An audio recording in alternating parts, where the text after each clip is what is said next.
for Module 4B. We have myself, I'm Jingwen Chen, I'm the Director of Stuckman School and the Professor of Landscape Architecture at Penn State University in the US. And we have Dr. Zafar Adil from the Director and the Professor of Professional Practice School of Sustainable Engineering, Energy Engineering from Simon Fraser University. And we have Dr. Edgar Rice, Associate Professor in Community and Environmental Resource Planning from University of Philippines, Los Baños. And we have our collaborator from UN Habitat is Tom Hope. He is a Sustainable Urbanization Specialist. Next, please. And today, our learning objectives are really focusing on the nature-based solutions, how we understand the nature-based solution can be the foundation for climate change, coping capacity building, and the strategies for adaptation.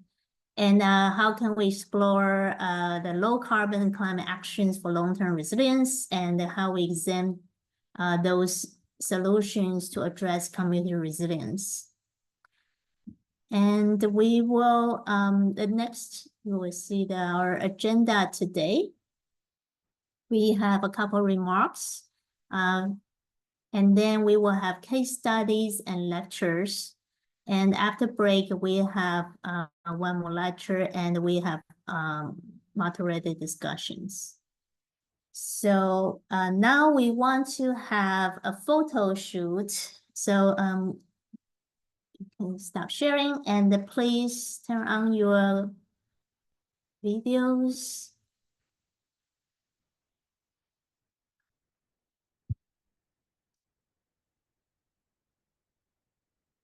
So please, everyone is welcome to take a photo. So is everyone ready?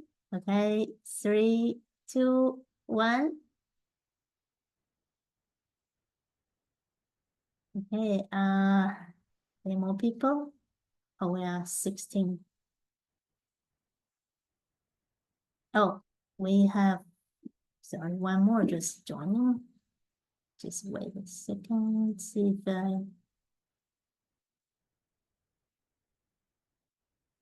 okay, I hope you, okay, thank you, connecting back. Let's take one more photo. Okay, sorry. All right, 3, 2, 1. Good. Okay, thank you. Now we're back to our slides, please. So we first want to have our opening remark by our fearless leaders for this Mayor's Academy, a collaborator with APRU, with Mr. Kirk Garrigan, is the ship of the Sustainable Urban Development section for the Environment and Development Division of UN ESCAP. Before joining UN ESCAP, Mr. Garrigan served as Cities and Buildings Program Manager for UN Environment based in Paris, France. He led the UN Environment's efforts to plan along with major building sector stakeholders and the first building this day at COP21 and to launch the Global Alliance for Buildings and Constructions, which has mobilized 24 countries and more than 70 organizations to scale up building sectors for climate actions. He also coordinated UN Environment's efforts to assist countries in Southeast Asia to develop nationally appropriate mitigation actions for the building sector. And prior to UN Environment, Mr. Garrigan served more than 20 years in many operational and management roles for the Metropolitan Government of Nashville, Tennessee, including as Deputy Mayor. So without further ado, we welcome Mr. Kurt Garrigan. Thank you very much, Jingwen, for the kind introduction. Welcome to all the mayors and Academy partners. I'd like to especially welcome the mayors back to the Academy to continue the discussions on building urban resilience. Thanks to our Academy partners and faculty for organizing the session, especially to Cheng Wen, Zafar, Edgar, and Tam. I hope, mayors, that you are seeing over the course of the Academy the wealth of expertise and the resources that are being brought to this initiative to support you as you go through the Academy.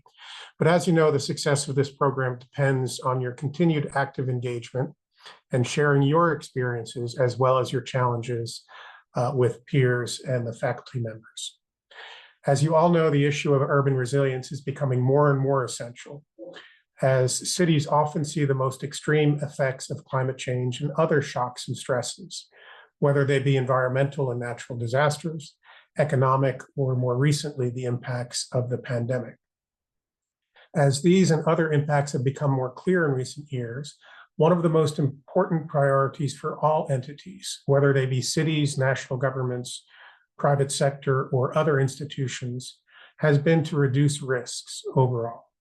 For cities, that means developing policies and planning infrastructure that enhance the community's resilience, reduce the vulnerabilities to citizens, and provide certainty for investments in infrastructure. It also means incorporating nature-based solutions that are founded on natural cycles or systems and are related to the natural contexts of your local communities.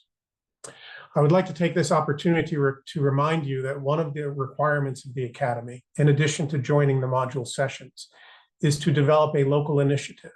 And there has been some recent communication to that effect to the class on the format and structure of those initiatives. One of the most important elements of those initiatives will be how resilient they are. We hope that you consider the learnings of all of the modules as you develop your initiative, but especially pay close attention to how they enhance the resilience of your community. It will be a key element of building support locally and externally, and potentially accessing finance to support implementation for your initiatives. So with those few remarks, I wish you all a good session. And again, thank you all for participating, and a special thanks to our partners for their continued engagement. Cheng Wen, back over to you. Thank you. Thank you, Kurt. And now I have a pleasure to welcome our next opening remark, Mrs. Kazuko Ishikaki, who served more than 25 years at the Japanese government and engaged in disaster risk management planning, international relations, national spatial planning, and a wide array of regional development policies. Prior to her current position, she served 2 years as a director for Fukushima Urban and Regional Development Reconstruction Agency, as well as 3 years as Director for Public and International Relations, Cabinet Office for Disaster Risk Management, and 2 years as Director for International Planning and Construction Industry, Ministry of Land, Infrastructure, Transport, and Tourism, Government of Japan. For international experience, she served 3 years as Risk Knowledge Economist of the United Nations Office for Disaster Risk Reduction. She drafted Progress and Challenges in Disaster Risk Reduction and launched UNISDR Working Paper Series on Public Investment and Financing Strategies for DRR. She also served 3 years as economist and policy analyst at the OECD and drafted several publications, including regional development policies in OECD countries. So without further ado, let's welcome Mrs.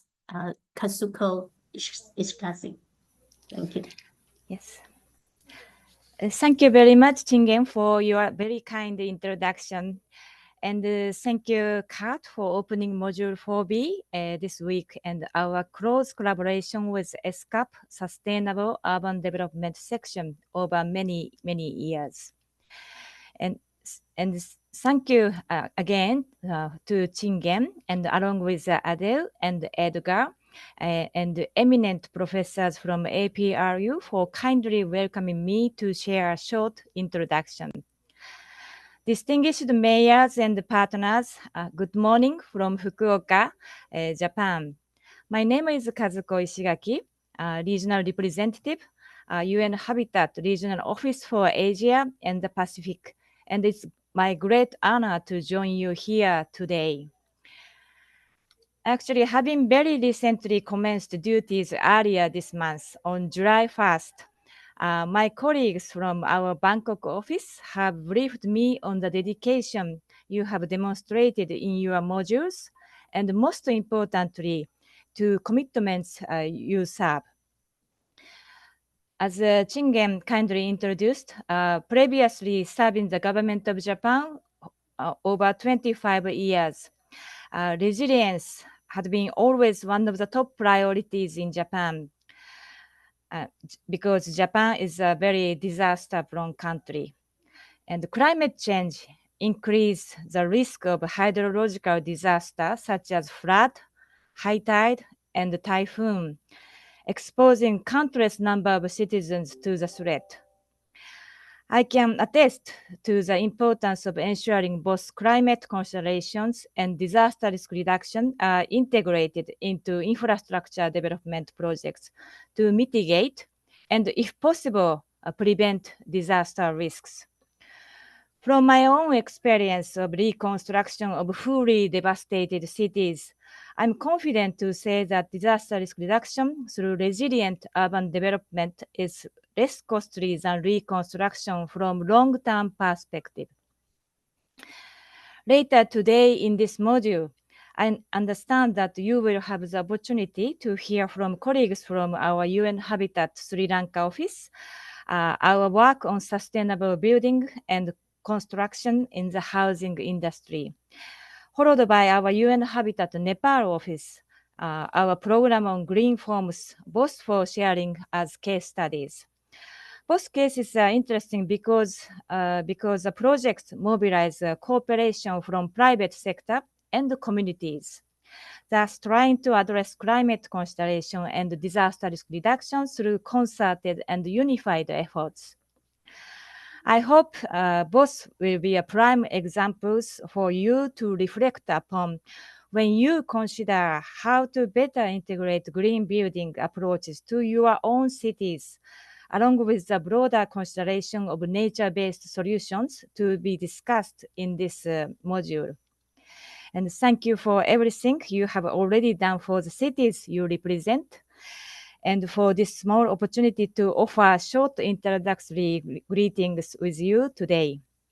I look forward to hearing about your proposed projects and exploring in what ways our UN Habitat country offices can continue to support you. So thank you very much for this opportunity. Thank you very much, Mrs. Kazuko. Now I'll hand the floor to Tom to facilitate the case studies from UN Habitat. Tom. Great. Thank you so much for that, Ishigaki-san and Chingwen and colleagues for the welcome here. I have on the line here our colleagues from Sri Lanka office and Nepal. We have Aleem and Aziza on the line from Colombo, as well as Pragya on the line from Kathmandu. If you will allow us, we'll start with the presentation of the case study of our Sustainable Buildings and Construction Initiative, which is also a joint initiative with UNOPS and UNEP that is currently also now being replicated in Bangladesh as well. So with that, over to you, Aziza and Aleem, to take us through the presentation. Fabi, if it's okay. Yep, thanks for allowing them to share screen. Yep, so this is the quick introduction. Aleem and yep, fantastic. Over to you. Good morning, everybody. Good morning, honorable mayors. I'm Aziza Yusuf, Monitoring and Reporting Manager from UN Habitat Sri Lanka Country Program, and I have with me Mohammed Aleem, Project Manager for the Rethink Buildings project in Sri Lanka. So actually, the Rethink Buildings, or we will call it more generally the Global Alliance for Building Construction Roadmaps, is an evolving program. It was first piloted in Sri Lanka and Burkina Faso in 2020 and 2022, from 2020 to 2022, and the methodology has evolved, and right now it is being implemented in Bangladesh, Ghana, and Senegal, and in India they are doing two sub-regional roadmaps. And so the original objective of the project was to respond to the urgent needs to decarbonize building and construction sector by 2050, mainly in keeping with the NDC targets. But considering that a lot of countries are low polluting by nature, this has now been broadened to include both mitigation, adaptation to climate change, and also inclusion and well-being of communities. So the key outputs are a strategic brief, which outlines the way forward for the project, stakeholder analysis, a very thorough stakeholder analysis, so that the country assessment and the roadmap gives a very rounded figure of what the issues all stakeholders in the building and construction sector are facing. And then we have a country assessment report, which I will explain more in detail. And then the roadmap, which is the main outcome. And these are a series of roadmaps showcased by the Global ABC network. So in addition to that, you need also to set up a national alliance for the roadmap implementation. If not, this becomes a dormant document, which will not be of use to anybody. And then, of course, there is optional projects like demonstration projects and circularity assessment in the construction sector, depending on the donor and the funding availability. So if you look at the donors and partners, the partners are, main partner is the Global Alliance for Building and Construction, United Nations Environment Program, UNOPS, and the UN Habitat is mostly the implementing partner at the ground level. And the donors for Sri Lanka was the UN One Planet Network, and now it is the Federal Ministry of Economic Cooperation and Development of the Government of Germany, BMEZ. So donors might vary. So if you look at the roadmap framework, it has 4 main objectives. Well, the global ABC framework itself has evolved because in Sri Lanka, we worked with 8 objectives right through the building life cycle.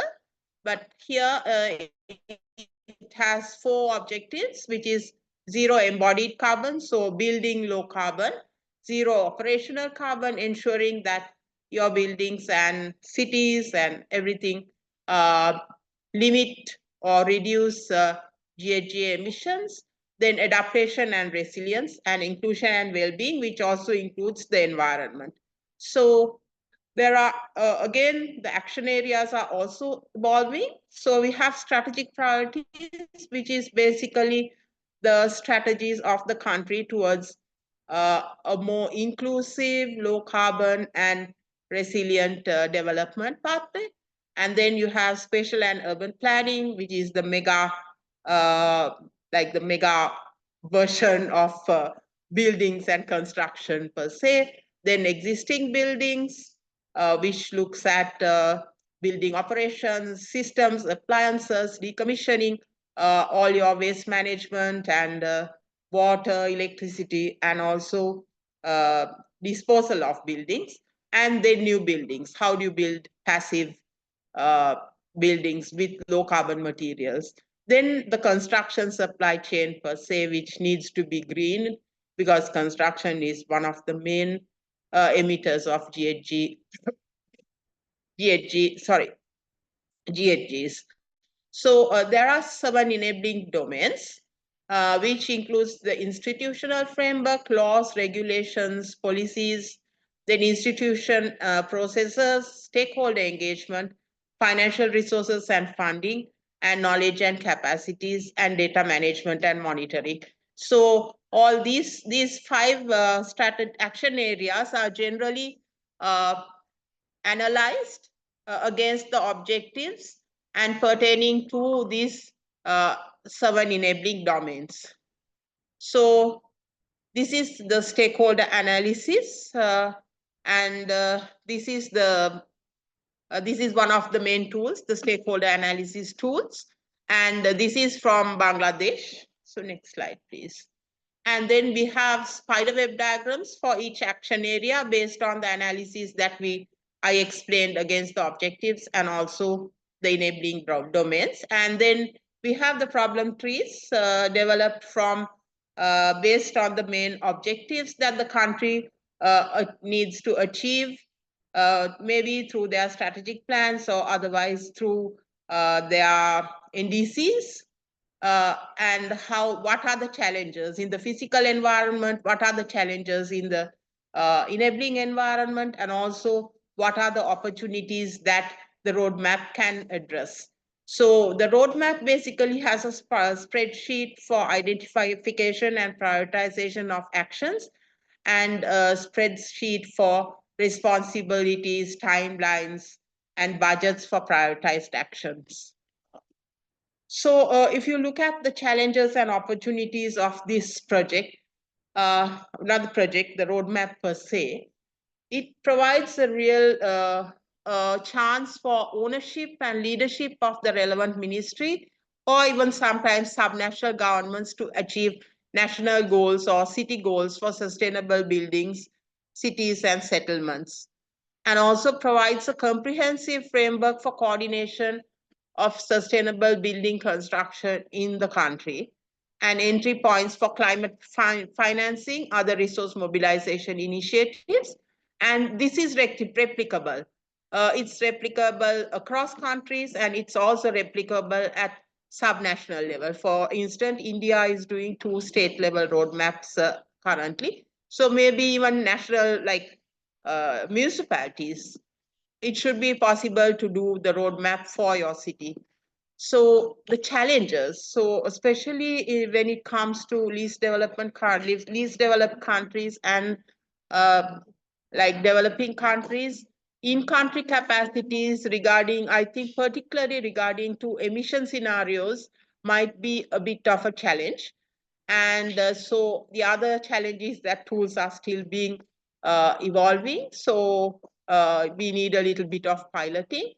And especially in countries where there are economic constraints like Sri Lanka after the economic crisis, there is a funding limitation for implementation of roadmap actions.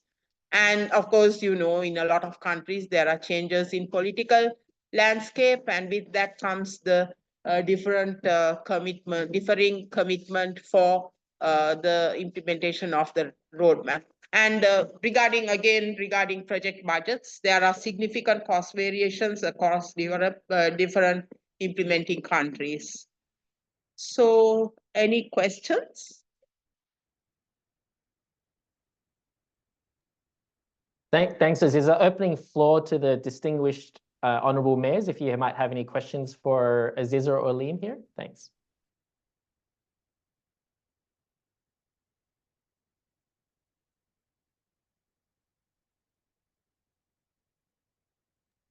All good. I don't see any questions here.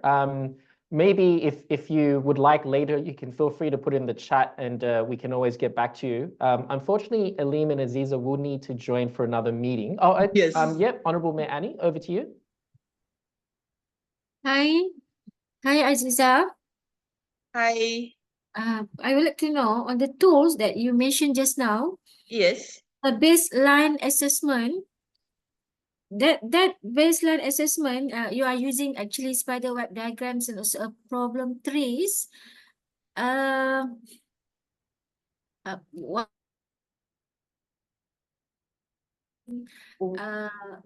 is there specific why you need to use this tool? Is it okay if I use the same tools replicate in my context? The suitability of the tools. You know what I mean? It is applicable because we have a whole set of questions which bring us to the spiderweb diagram and the problem tree. So it is questions on the enabling environment, on the physical environment, on standards, on regulations, etc., etc. So the questions are broad and it can be very specific to your country. Like your answers can be very specific to your country. So it can actually repeatable to other contexts also Yes. as well, because it Yes. has been taking into consideration the whole dimension of the issues, Yes. right? Yes. Thank I you. wouldn't say 100% because it's still evolving, but yes, quite a bit. Right, thank you. Thanks for that, Thanks. Aziza, for the background. Yeah, I don't see any other hands. So yeah, once again, thank you so much, Aleem and Aziza for joining today. Share a bit of a snapshot on this. I think perhaps There is a key a question in chat box, I think. Oh, in the There's a chat box. Here we go. chat. Okay. Aziza, I'm not sure if you see the question here. It says, do you use the problem tree for getting the issues from the community? And then there's another question from Professor Chingwen. Where can we get more information on this baseline assessment tool?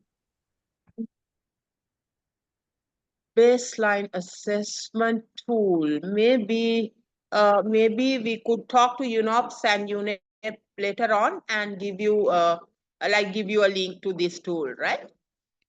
That sounds Would it great. be And possible? Yes. sounds good. Do you Yeah. use the problem tree for getting the issues from the community?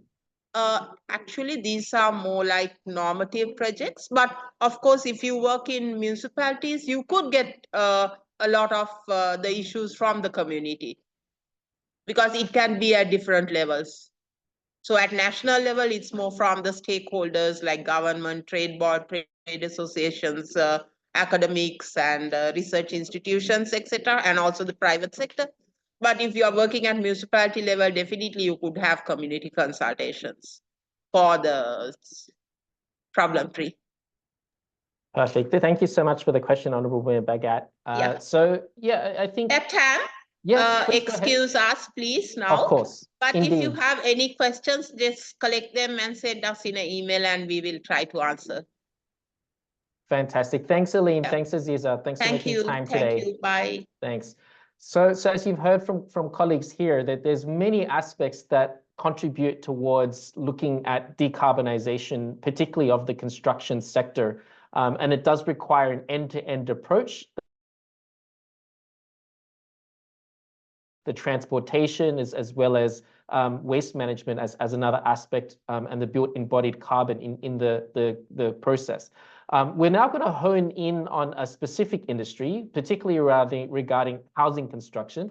And I'm pleased and grateful to be joined by our Habitat Program Manager, Pragya, from our Nepal office to give us an overview of our Green Homes initiative over there. Thank you so much, Pragya, and over to you.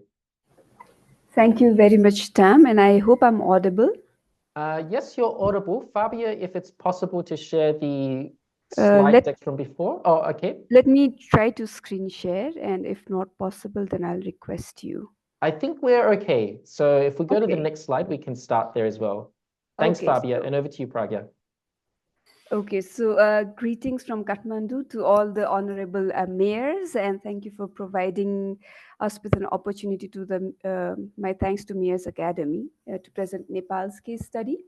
So I'd like to present on the Green Homes project that UN Habitat Nepal implemented in 2013, between 2013 and 15, which was a kind of a attempt to shift the focus of the government, kind of paradigm shift at that point of time. But before going to the project details, I would like to provide a snapshot in terms of why it is becoming ever more important to focus on green construction practices in the current situation. Because we know that from the studies, it is evident that building construction sector is one of the most significant contributor to greenhouse gas emission, which is almost 40% of the total greenhouse gas emission by any classified category. And we know that building construction and even construction is correlated to urbanization, and we all know that Asia Pacific region is rapidly urbanizing, and there will be increased need of housing and infrastructure. So it's very much important for us to look forward to how we make this sector more greener with less carbon footprint, as we can already see that Asia Pacific region is particularly responsible for the significant contribution from building sector if we see globally as well. So that is the reason why green building is becoming even more important. Next slide, please. And when we talk about green building, it's not only about reducing our carbon footprint or low carbon climate action, but it also links to various other sustainable development goals. For example, not only with reduction of greenhouse gas emission significantly, it is also creating green jobs in terms of retrofitting of the buildings to make them energy efficient and cleaner, but also transforming from fuel-based to renewable energy-based system is creating a lot of jobs in the developed countries. But also in terms of use of renewable energy, it is also decreasing the energy poverty in both developed and developing countries. And when we talk particularly about green buildings as green homes, it is where people spend most of their times. So the indoor environment or the indoor built environment is directly linked to quality of life and health. And with a green home, with reduction of pollution, with thermal comfort, it also brings health benefits, but also contributes to gender equality by saving women and girls time in terms of collection of water, fuel, and so forth. So it has multiple dimensions linked to it. That's why when we talk about green homes, we should also be thinking about multitude of benefits that it provides to the family and also to the wider stakeholders and spectrums. Next slide, please. So going into the Green Home project, I would like to now a little bit deep dive into the project in itself, which was supported by European Union and was implemented between 2013 and 15 when the concept was very new in Nepal. And that's why we were also trying to establish in terms of the awareness and sensitivity through this project. And using most simple methods and tools to gain the ownership of the stakeholders.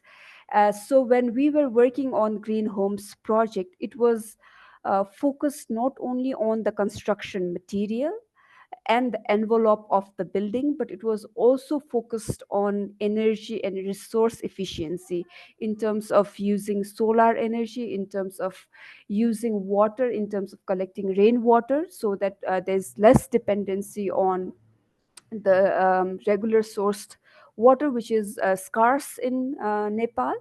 But also looking into how we reduce the environmental footprint by reducing the pollution, particularly from emission of gray water and dark water, black water, but also on solid waste management at source. It was also looking into protecting occupants' health by creating a livable condition within the building envelope, and also creating green jobs and productivity, targeting the youth and the entrepreneurs. So it was looking into various dimensions of green homes and the multitude of benefits that it can provide through a single intervention. So in terms of the project, it had clearly three outcomes, but it was focused on mitigating climate change impact, both on looking into mitigation and adaptation, but also with the lens of poverty reduction by creating green jobs, but also targeting the most vulnerables when we were demonstrating these green technologies to break the perception that green building is for the rich or for the luxury.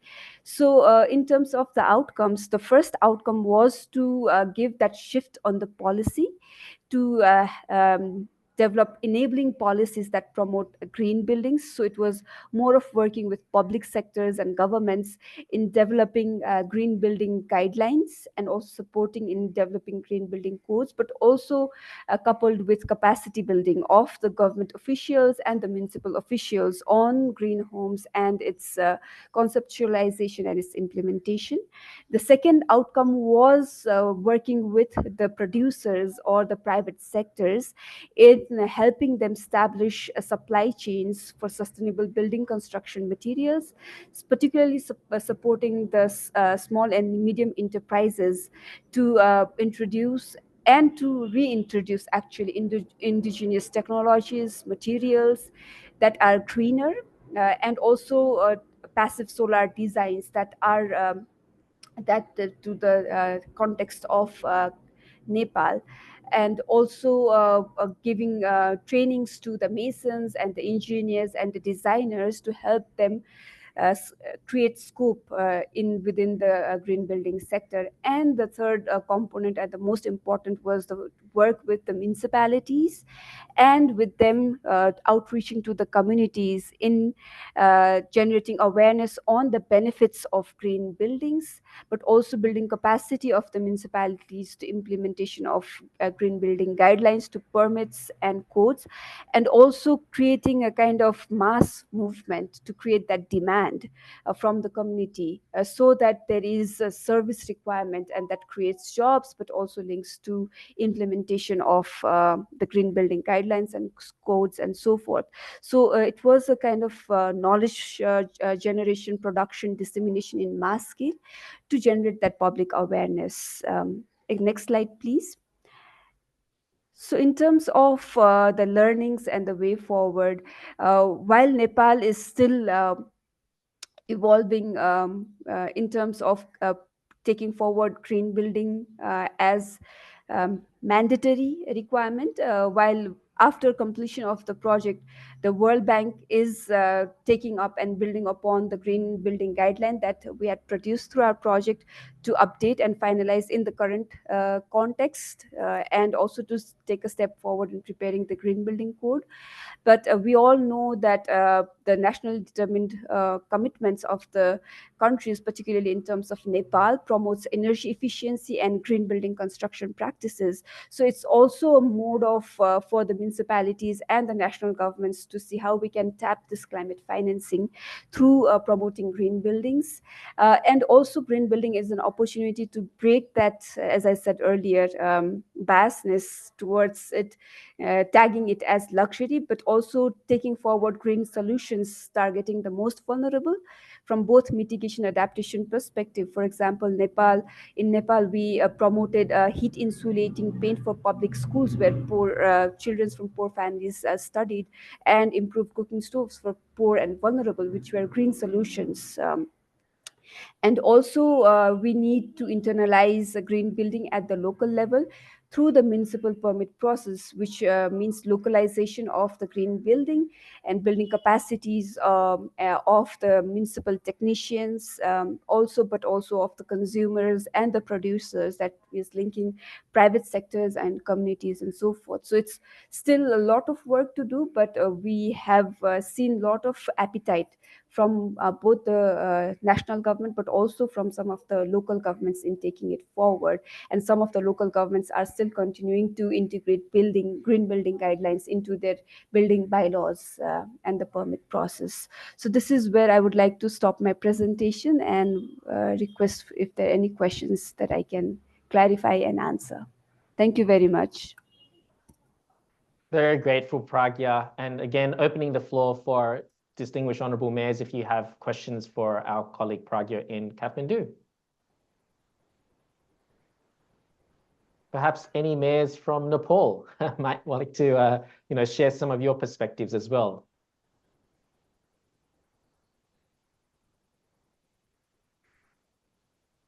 I see Mayor from Chandragiri. I think you might be speaking. Is that right? Would you like to unmute and share a question or some thoughts?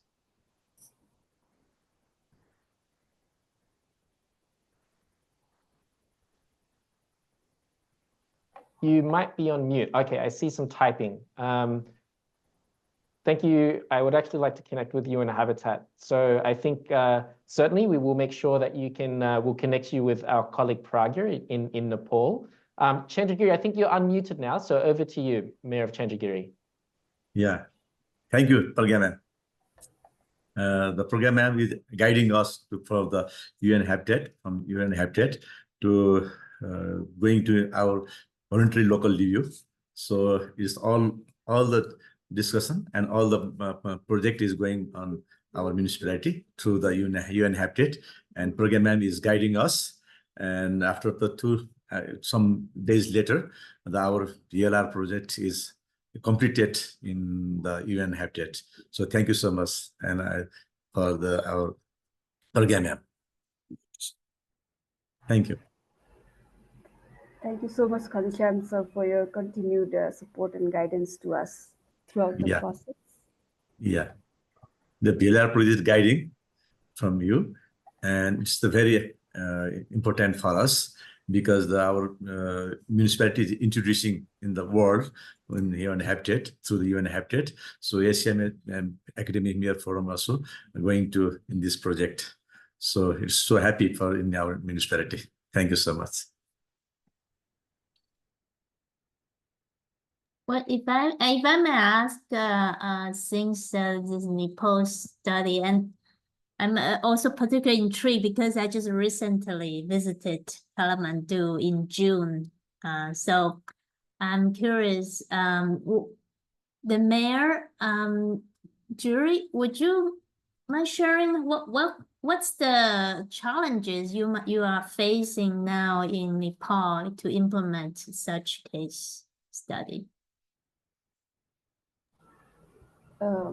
I understand the question is for me, right, Professor? Oh yeah, well, Yeah, I think both either you or Mayor would like to share what's your current kind of challenges you are facing in Nepal. Let me also share the challenges that we faced in Nepal in taking forward this green building through the code, because after the project completed, we had a massive earthquake in 2015. And then the priority of the government, where 1 million houses were damaged and destroyed. So the priority of the government shifted completely to reconstruction and recovery, and on seismic strengthening of the buildings. So our building codes are heavily focused on earthquake safety, even with the revisions that were carried out. And it is all these code revisions take a lot of effort and time. So it was a lot of focus on seismic resilience and earthquake safety. Even the multi-hazards are not yet included in the building code. So green building became less of a priority, where the urgency and emergency was to ensure that the 1 million houses that were constructed complied with seismic code. So that was one of the challenges that we faced at that point of time.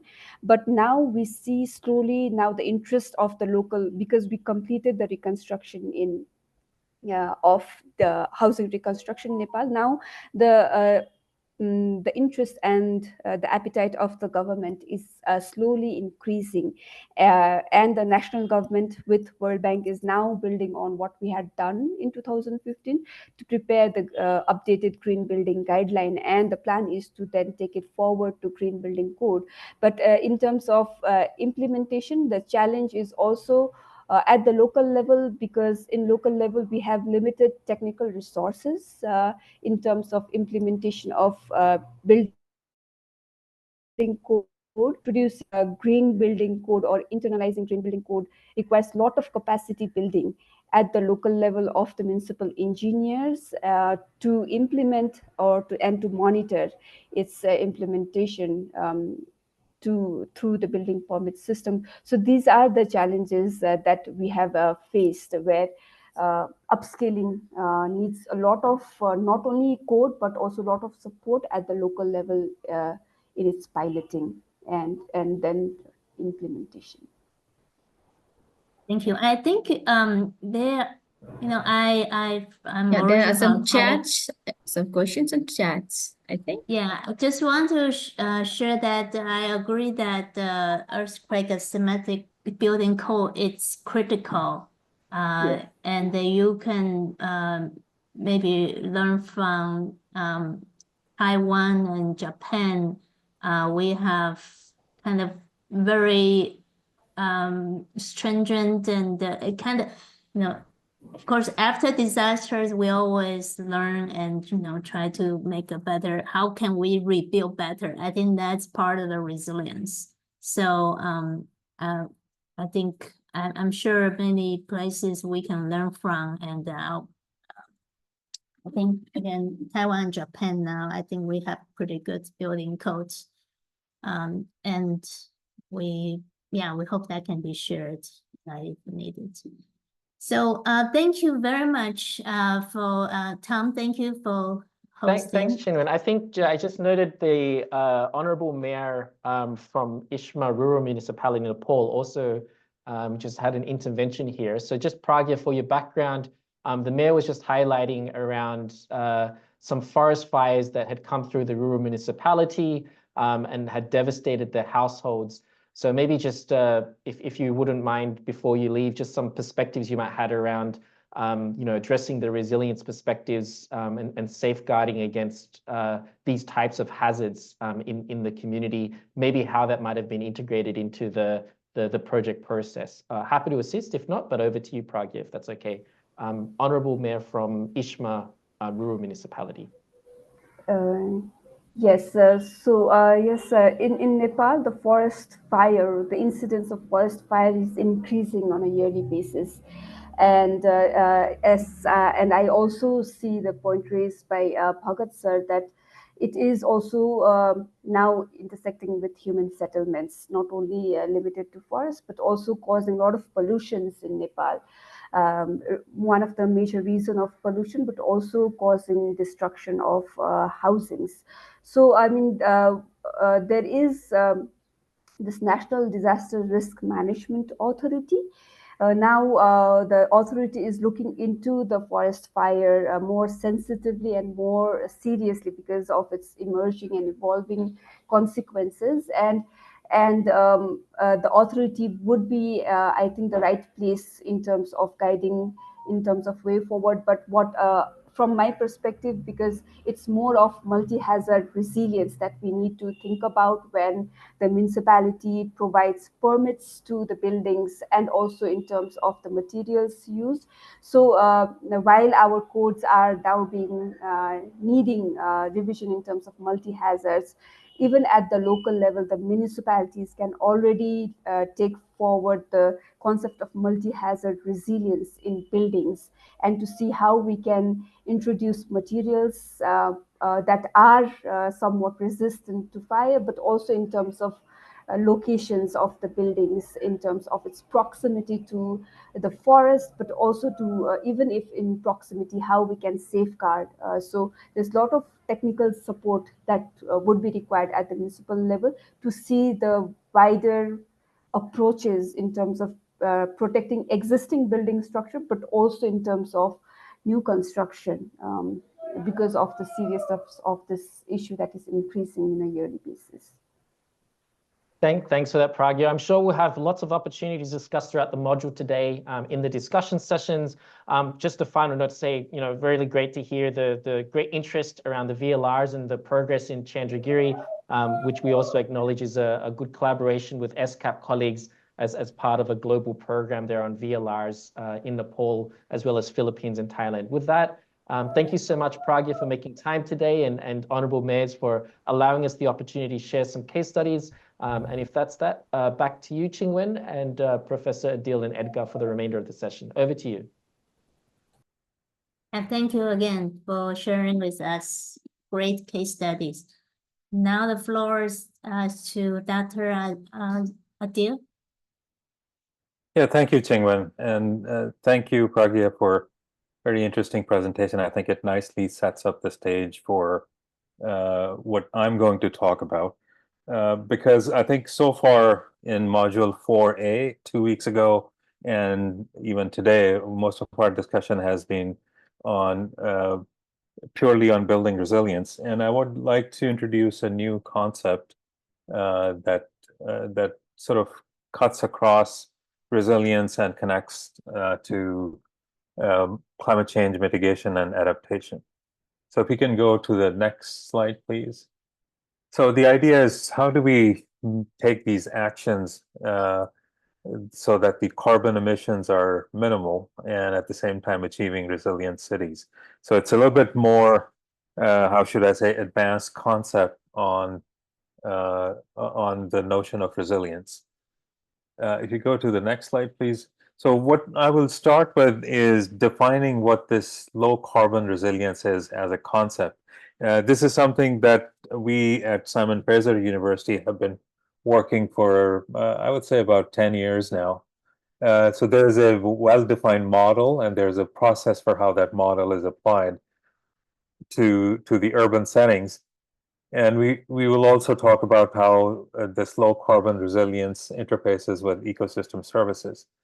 And that is a sort of a natural progression to get into nature-based solutions.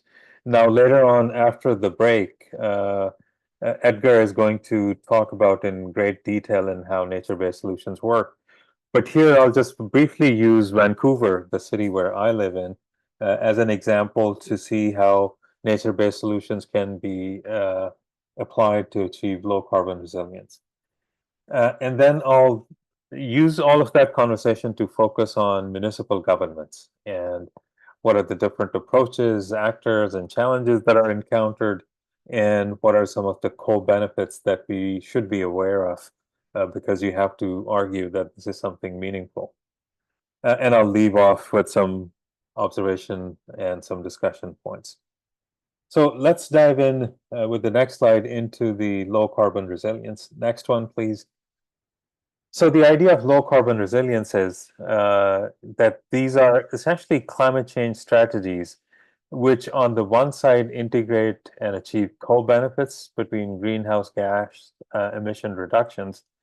And on the other side, they're also designed to reduce vulnerability to climate change impacts. So if you talk about the climate change language or jargon, the first part is the mitigation part, and the second part is the adaptation part.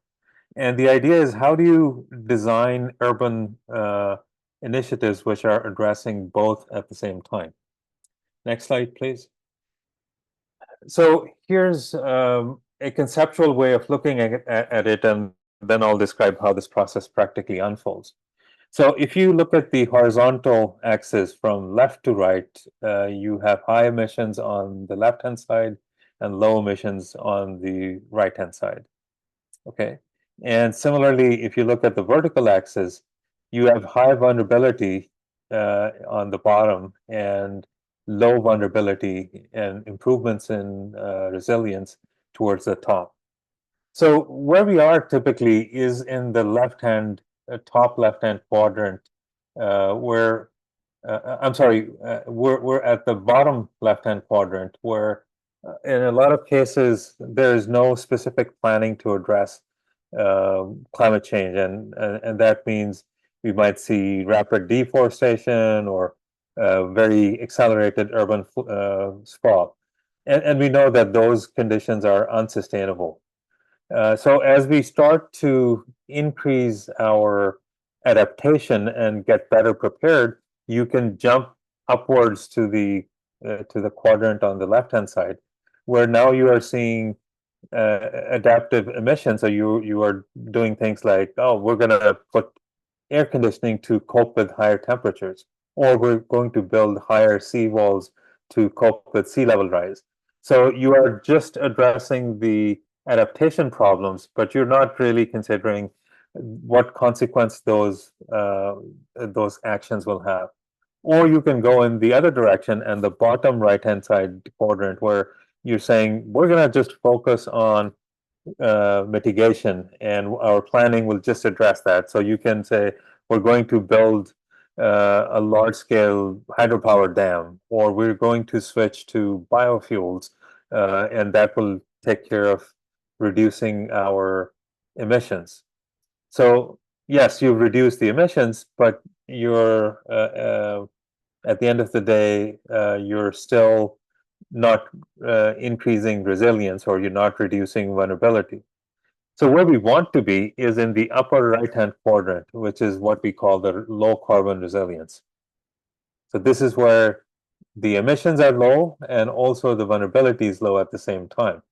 So things like green, blue infrastructure, and I'll give some examples in a minute, so please bear with me.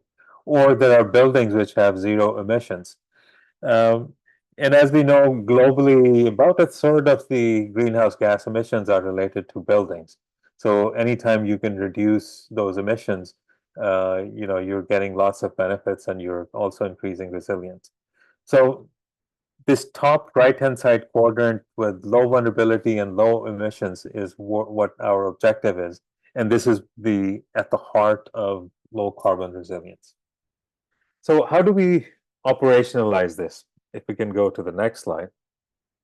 The way to operationalize it is when you are planning a new project or an initiative, you have to do climate change mitigation and adaptation at the same time. So if we start on the top of this slide, we see, you have some process for engaging different stakeholders. You are defining what the scope of the project is. And from there on, you go through essentially 3 major steps, and you divide your steps into adaptation, which is shown on the left-hand side, and mitigation, which is on the right-hand side. So the first step is situation analysis. So for adaptation, you look at what are the baseline conditions, how resilient the communities are, how resilient the ecosystem is, and what are some of the major challenges. At the same time, you also take a greenhouse gas inventory on the mitigation side. So you try to understand, what are the major causes of greenhouse gas emissions, or what are the major sources. The next stage in your initiative is to do a risk evaluation, where you are looking at different climate scenarios, and you're also doing the risk analysis associated with each of those. So if you remember the game that we were playing in the module 4A, that's exactly the kind of work that you would need to do to look at the risk associated with different climate scenarios. And you can also use the same scenarios to forecast what the emissions might be. So see, now you're running in parallel. On the one side, you're looking at adaptation. On the other side, you're looking at mitigation. And in the third stage, and this is the crucial step, where you are now building and evaluating different solutions, and you're basically saying, here's my plan for adaptation options and building resilience. And on the other side, you also have some targets to meet for reducing emissions. And so you can run through this cycle many times by engaging different stakeholders. So if you see the orange arrow on the right-hand side, so that's kind of the loop. So you can go back and say, oh, maybe we didn't understand the problem correctly, and let's focus some time in redefining the project scope. So you can run through this process several times. At the bottom, you obviously start to take action. You develop an action plan, you implement, and then you monitor, and you make adjustments as you go through. So this is the concept.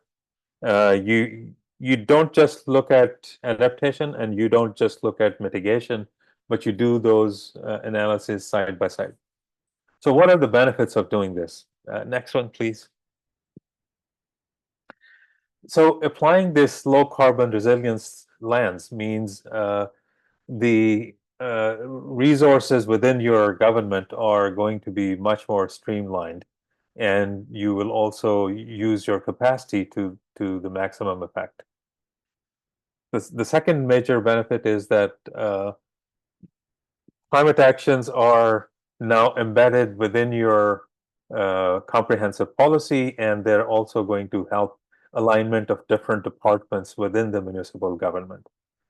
And the third benefit is that this type of approach, because you continuously have to engage the stakeholders and the community, you sort of prioritize this compared to the economic targets or the overall public health targets, and you're also considering equity, diversity, inclusion, and you're also ensuring that biodiversity is conserved at the same time. So you're gaining now multiple benefits at the same time. And I'll circle back and I'll talk about this notion of co-benefits, as they are called, within this LCR approach. So next slides, please. So some examples of how ecosystem services are improved. You improve soil health by enhancing nutrients and increasing the carbon storage capacity. So you're addressing, again, both the resilience of the natural system and you're contributing to mitigation.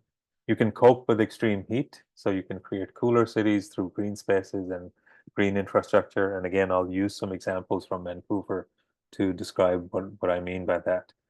And you can also have energy efficient buildings, which are, again, serving both of those purposes.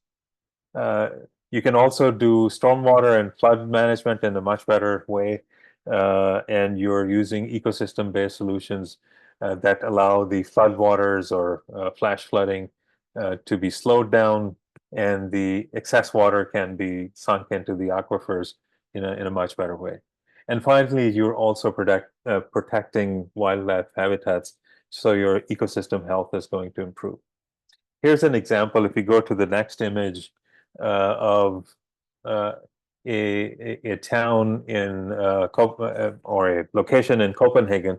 Just visually, what difference would it make to apply a low carbon resilience model? So it's the same photograph, top and bottom, except in the bottom, this is an artist that has shown what does the same exact space look like with green infrastructure inserted in it.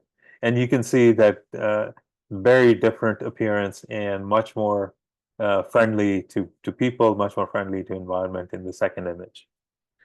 Okay, so let's go forward and look at some of the interface with the nature-based solutions.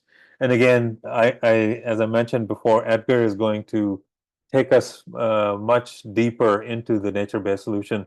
I'm just going to give a very superficial overview here. And I'll use Vancouver as a case study. So if you can go to the next slide, please.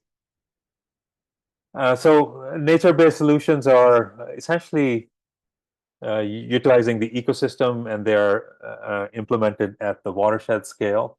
So it's whatever your watershed happens to be. So it can be larger than the city, it could be part of the city.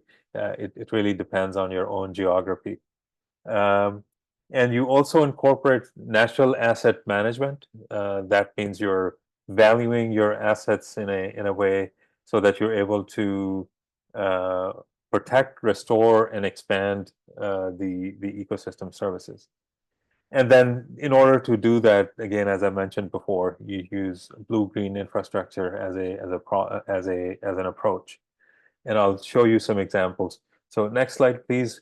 Vancouver undertook this rain city strategy almost a decade ago is when they started.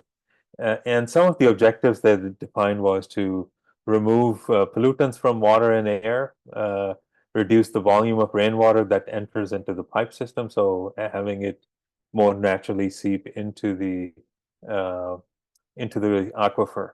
And that was directly connected to the next objective, which is to how to manage the impermeable surface areas and convert them to areas where you can absorb the rainwater runoff. It was also the idea to increase the total green area in the city. And all of these taken together would mitigate the urban heat island effect, and it would cool down the city. And of course, it would also have a benefit for harvesting and reusing water.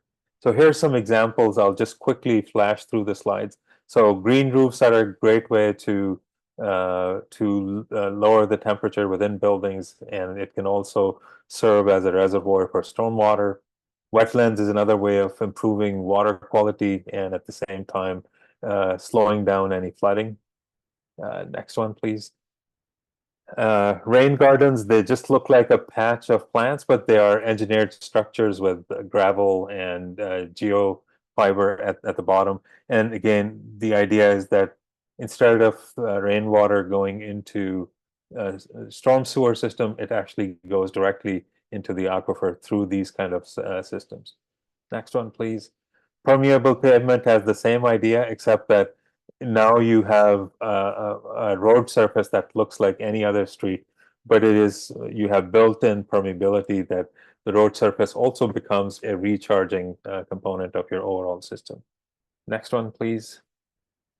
And finally, you also have absorbent landscaping. So when you're looking at the design of your urban areas, so you have some concrete, some gray infrastructure, but you also have lots of green spaces, so that allow you to address both the adaptation side and the mitigation side. Okay, and just one more slide on this Vancouver example. So what are some of the tools that have been used in Vancouver to make it work?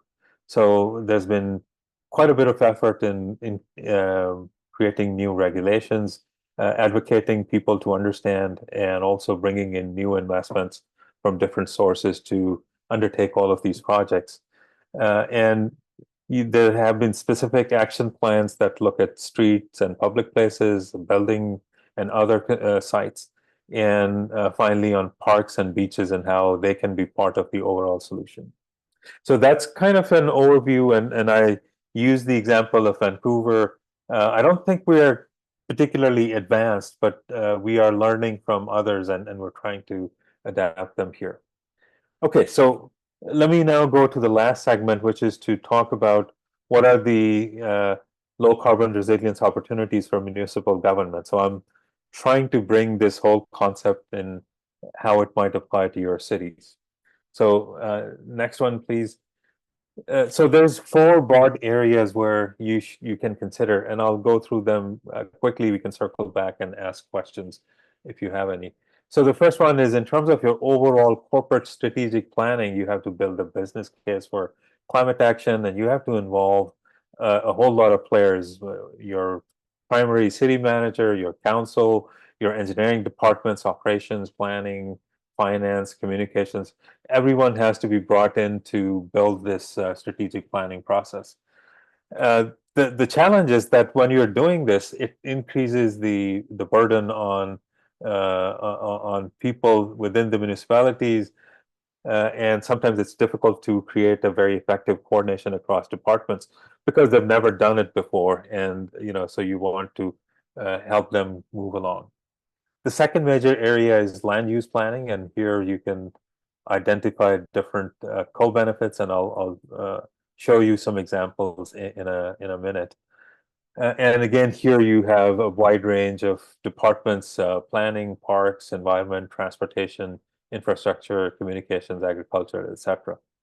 The challenge in land use planning is that whatever plans you make, it's going to impact property owners. So it might have the values go up, which is what we would hope, but it might also have, in some cases, individual property owners' values go down. So it becomes challenging to move these kind of areas forward. And similarly, the character of a neighborhood can change significantly, again, hopefully for the better. But the whole idea is that your neighborhoods might look different. Next slide, please. So the third area is asset management. And I mentioned this before. So you're basically incentivizing investments into these strategic upgrades, construction, and emission reduction. And this is where your corporate strategic planning, that #1 step, connects to the actual implementation. And here there's 3 key departments: planning, finance, and infrastructure, that must come together for successful implementation. The key challenge here is that it's possible that within your municipality, staff may not be, may not have the right capacity to be able to take on these kind of challenges.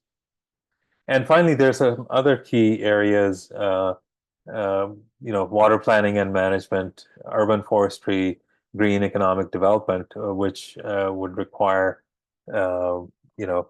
some rethinking. Okay, let's go again quickly through some of these co-benefits that I've been mentioning a number of times. So on the economic side, you're creating new jobs, you're creating a circular economy, and you're also reducing the damages and the costs that incur over time. So lots of economic co-benefits. Next one, please. There's environmental benefits. You're enhancing biological diversity, as I mentioned before. You're improving air and water quality, and you're, at the end of the day, your different regions within a city will have better interconnectivity with them. So again, multiple environmental benefits. And finally, there's lots of social co-benefits, and you enhance well-being of your general public. You're also limiting tax increases, so you're keeping the cost down by switching from gray infrastructure to green infrastructure, for example. And at the end of the day, public safety and disaster preparedness and responses are all improved. So let me summarize in the next slide this whole significance of LCR approach, low carbon resilience in municipal settings. And hopefully you can start to see how some of this might be applicable to your own city. So the evidence we have so far, and like I said, this has been tested out here in parts of British Columbia and Canada. So the benefits are that you're building awareness, you're building literacy and capacity for these kind of innovative solutions. You're starting to generate systems thinking, and this is very important, particularly for the municipal officials, for them to understand the larger system and how it works and how it can be improved. You're aligning your budget and procurement processes, and this is again because you've gone through this idea of the strategic planning. That's going to help you with use your budget more efficiently. And finally, you would also catalyze some changes to the overall governance in the city. And this can be, in a good way, it can be the Trojan horse that comes through the low carbon resilience, and it actually helps you improve the situation. Okay, next slide, please. Generally, I think you probably know this already, so I'll just repeat briefly. The important ingredients for success of these low carbon resilience projects is that you need to have the right human resources, and you need the institutional public support. Stakeholder engagement is crucial, and what you have to watch out for, and I'm sure pretty much everyone, all the honorable mayors can relate to this, that sometimes the vested interest can provide a counterweight, and they become sometimes an obstacle in achieving these type of outcomes. And I'll just say a couple of examples. The inertia can become a stumbling block. And similarly, if there's corruption in any department or any parts of the municipal government, they can not only siphon resources, but they can also erode public trust, and they'll say, oh, this low carbon resilience thing isn't really working out. Okay, I'll just leave you, I'll skip these questions and go to the next slide. So there are some key information resources. I'll particularly point you to this planning handbook, where pretty much all of the information that I've given you is there. There's also briefing notes specifically for mayors and elected officials. So I would suggest if you have a few minutes to read these two documents. They are very easy to read and light reading documents. So and if if it's possible, we can also download the PDF files and share them with everyone. Okay, so I'll stop here. I know I've gone over the time a little bit by a couple of minutes, so I'll stop here, and Chingwen, pass it back to you. Thank you, Adil. I think the mayor asked to show the questions again. And maybe you can copy the questions in the link Sure, yeah, I could do that. So, yeah, so honorable mayors, we're going to have a break now. And when we come back, we will have a lecture, and then after that, it will be a discussion session. So we will be more than happy to answer more questions then.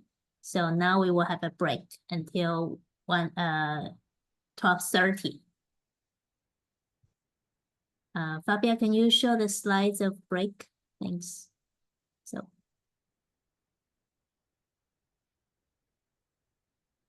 Thank you.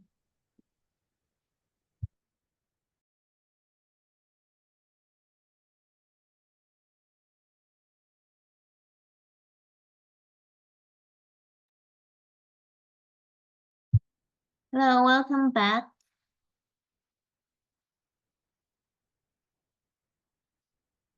Hope everyone's back from the break.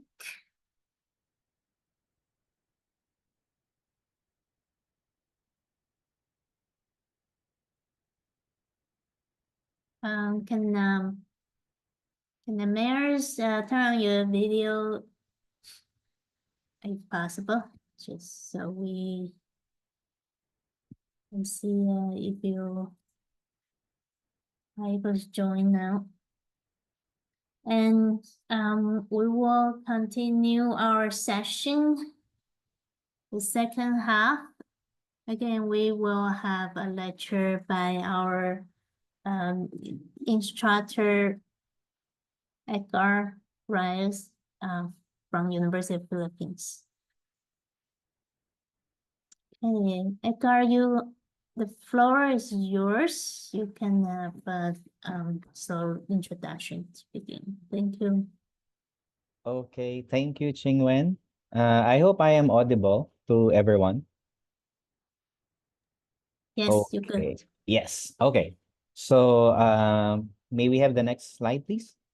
I am Dr. Edgar Reyes Jr., an associate professor and an environmental planner at the University of the Philippines. And the discussion that we'll be doing now is related to the nature-based solutions. And it has been introduced already from different activities today and even last meeting during our Module 4A, wherein which some of the examples from our honorable mayors are actually nature-based solutions. The intention of this particular lecture is for us to provide concepts, at the same time clarify some myths and realities in the use of nature-based solutions, particularly with the implementation related to our efforts, especially in urban planning, and at the same time in managing and governing our local developments. So also, we will try to look into possible funding opportunities. So maybe we can look into that later on for nature-based solutions. So I think that is one of the pressing issues that were highlighted last meeting with regards to how can we be able to cross this particular aspect when we all know that local government almost always have these problems on financing. So maybe there are some chance or opportunities with nature-based solution. And actually, according to our recent study with regards to nature-based solution, so this lecture would also want to provide more awareness on the impacts and at the same time the totality of the concept of nature-based solution. Because for example, in the Philippines, some of the cases that we've worked with in nature-based solution provides that limited understanding or awareness of what nature-based solutions are. They've settled on the idea that nature-based solution is for protecting the environment, but not necessarily on targeting several recurring problems in our different localities. So maybe that's something that we can work with this particular lecture. So this part actually provides the definition of nature-based solutions. So it is from the International Union for the Conservation of Nature, looks into actions to protect, and sustainably manage and restore natural or modified ecosystems that address societal challenges effectively and adaptively, simultaneously providing human well-being and biodiversity benefits. Okay, next slide.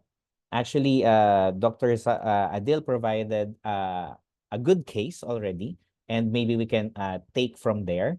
And I will be providing some more cases from all over the world with regards to how nature-based solution has been used through this particular type of activity. I hope you will be able to engage yourselves with this part of our lectures. Next slide, please. So these are some of the statements that actually we would want to work with. No? And these are 15 statements which you can answer directly if you think that this is a fact or a myth. No, you can make use of our platform if you want to. But if you have paper and pencil with you on your side, you can just shortly write if it's a fact or a myth based on your understanding. And then throughout the lecture, we'll be able to clarify things and provide basis for this. There is no right or wrong answer for this particular part. What is important is for us to be able to engage and at the same time look into these details for you to be able to have a broader understanding of what nature-based solutions are, and at the same time, how can we be able to apply this in our different localities as local chief executives. Okay, so I'll be giving you maybe 1 minute to look into the statements and then try to put if it's a fact or a myth, depends on you. And then we'll try to articulate one by one this particular statements. Okay, with me talking, I think you only have 30 seconds left.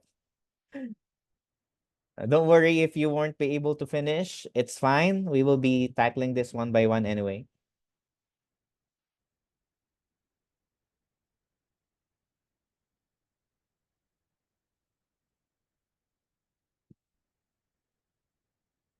Okay, I think we can start. Let's go with the first statement. Next slide, please. Yeah, nature-based solutions or solution is a new concept in urban planning that professionals and practitioners should know and implement. And I think we all agree with this first one that it is a myth. So I think we need to next. Yeah, there is a myth there. Why?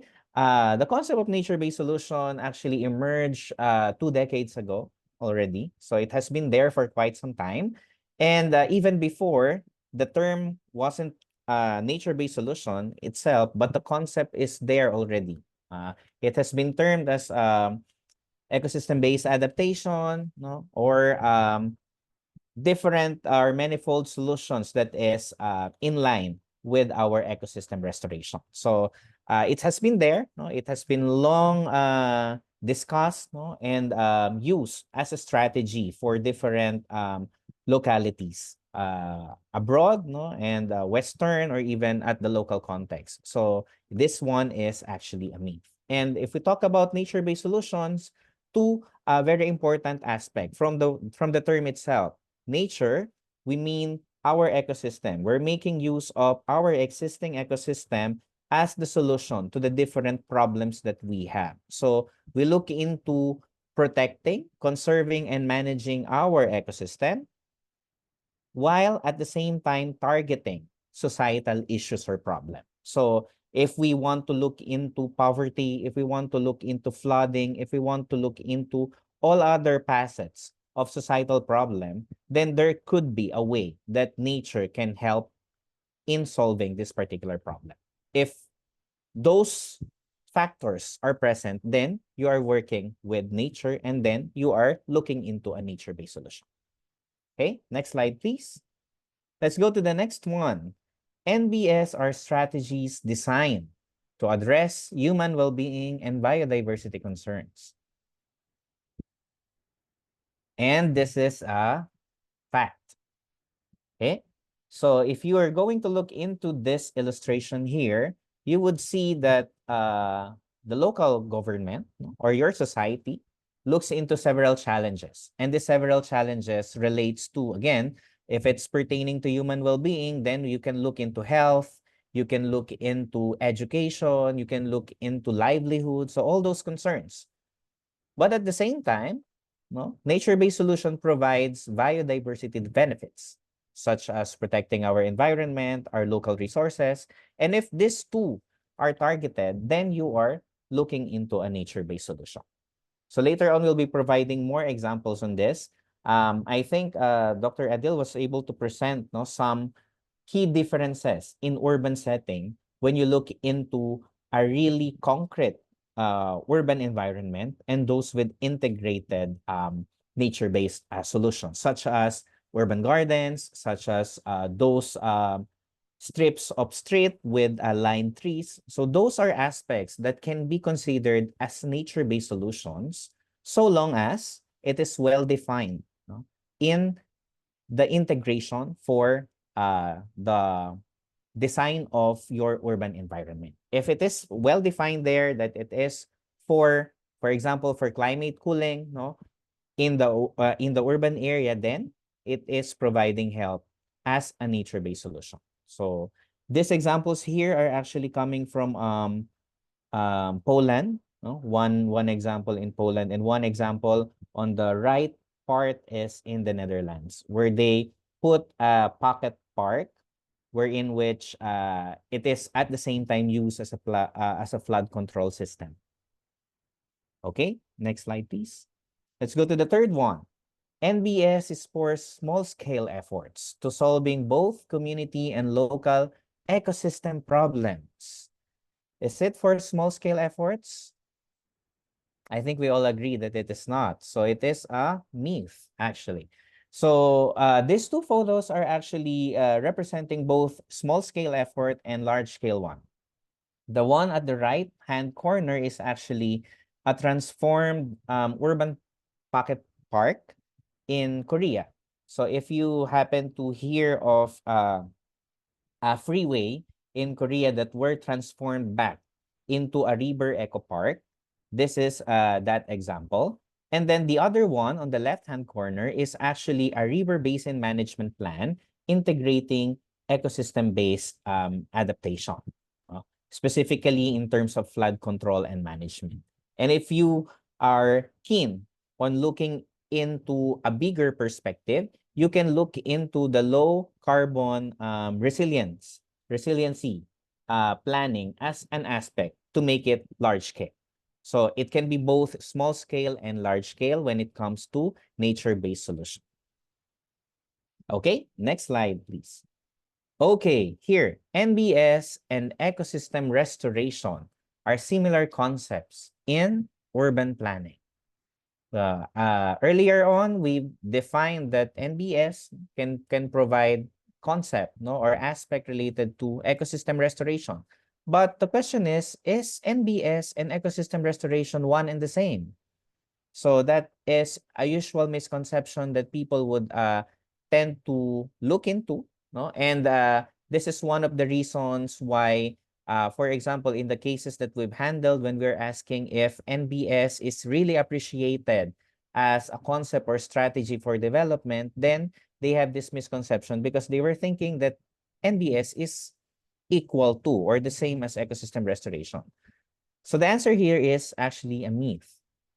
Because by definition, when you look into NBS relates to setting up a goal for you to be able to provide a solution. And we all know that the goal of NBS is to provide for human well-being and to restore our environment. So in that case, NBS is more than the ecosystem restoration.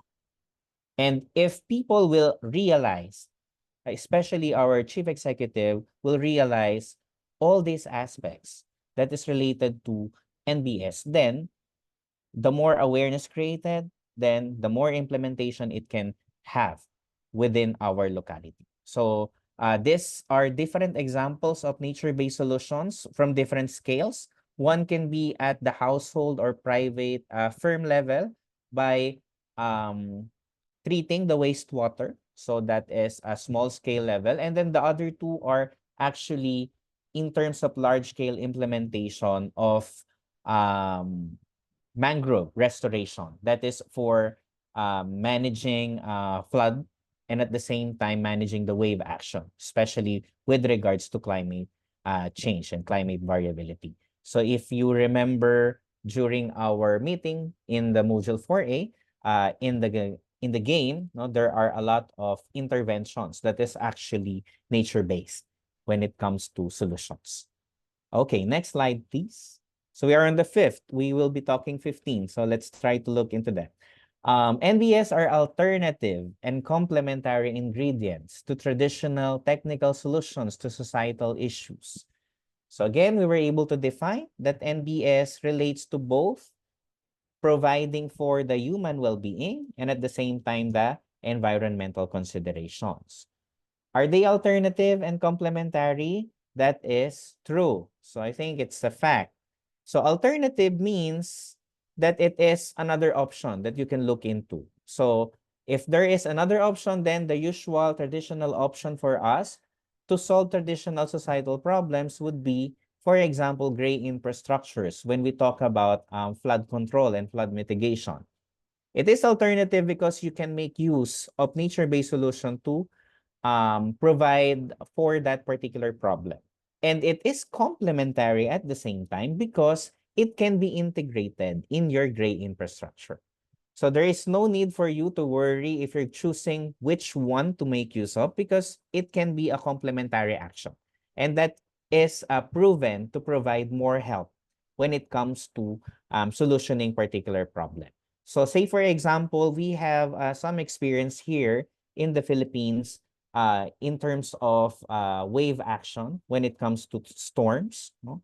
And one of the famous examples is to create a seawall, and that is a gray infrastructure. So a seawall can provide you help for, I think, 10 to 15 years if it is constructed in the right places so that it can abate the impact of wave action when it comes to a heavy storm. But integrating nature-based solution, combining it with gray infrastructure, it actually provides longer impact in terms of how the wave action can be controlled. And the good combination would always be, for example, a seawall, then you plant a series of mangrove, then you have your seagrass, and then you have a rich coral reef. So those will actually stop, no, or somehow manage the wave action, especially during storm. So if it's a combination of, then it's better. So there are a lot of examples here. One on top is actually a porous island, no? For, I think this is in Wuhan, in China. They were able to mitigate flooding by creating porous road network system. So that's on top. The one in the middle left is actually a roofing in the Netherlands. So they are making use of nature-based solution to provide food in terms of the locals living in the area, and at the same time to green their environment. The third one is for cooling the building. I think this is in Italy. They were able to integrate design. And I think one example that was provided in Nepal is related to this as well. And then the last one here below is actually a river in Singapore, wherein which they've integrated nature-based solution in terms of the design. So it is for flood mitigation and at the same time providing aesthetics when it comes to urban parks. Okay, next slide, please. Sixth, NBS is best managed and governed through local government efforts only. I think this has been stressed a little longer in our previous case, no, in Vancouver, wherein which stakeholders are very much important when it comes to nature-based solution in terms of managing and governing it. So this is a myth. And there are a lot of studies providing aspects related to this. Example of this one is in the photo, you would see an urban garden. And this is not even managed. It's not even conceptualized by the local government, but the academe. So they tried to put an urban garden, and then the local government actually partnered eventually with the academe. So one very good example of partnerships and cooperation within your locality. And for example, in the low carbon resilient city, there are a lot of technical computations that you need to do in terms of looking into adaptation and mitigation. And the academe can actually help you out, no, when it comes to doing all these computations, because we need to back up our solutions, no, of course, with sound research. No? Maybe the local government will have difficulty in doing this because there are a lot of things, no, that you need to do and you need to put into perspective, and other stakeholders might be able to help provide for this one. And this also relates to the systems perspective, that a solution that we can create for our different localities and communities, no, might be coming, no, from several factors or actors within our system. Next slide, please. Okay, I think we're close to the halfway. NBS can either be green or blue infrastructure. I think this has been stressed already. And this is a fact, no, that NBS is both green and blue, or even blue-green. Some literatures would say blue-green infrastructure. So this is a fact. And these are some examples of being green and being blue as infrastructure. So the basic differentiation is that when you talk about green infrastructure, you look into solutions that pertains to the terrestrial environment. So that can be creating urban forests, putting urban mangrove walk, no? And then for the blue infrastructure, you relate on the coastal areas, of course. You look into wetlands, you look into coral reefs, you look into marine protected areas, if that applies to your particular communities. Okay, next slide.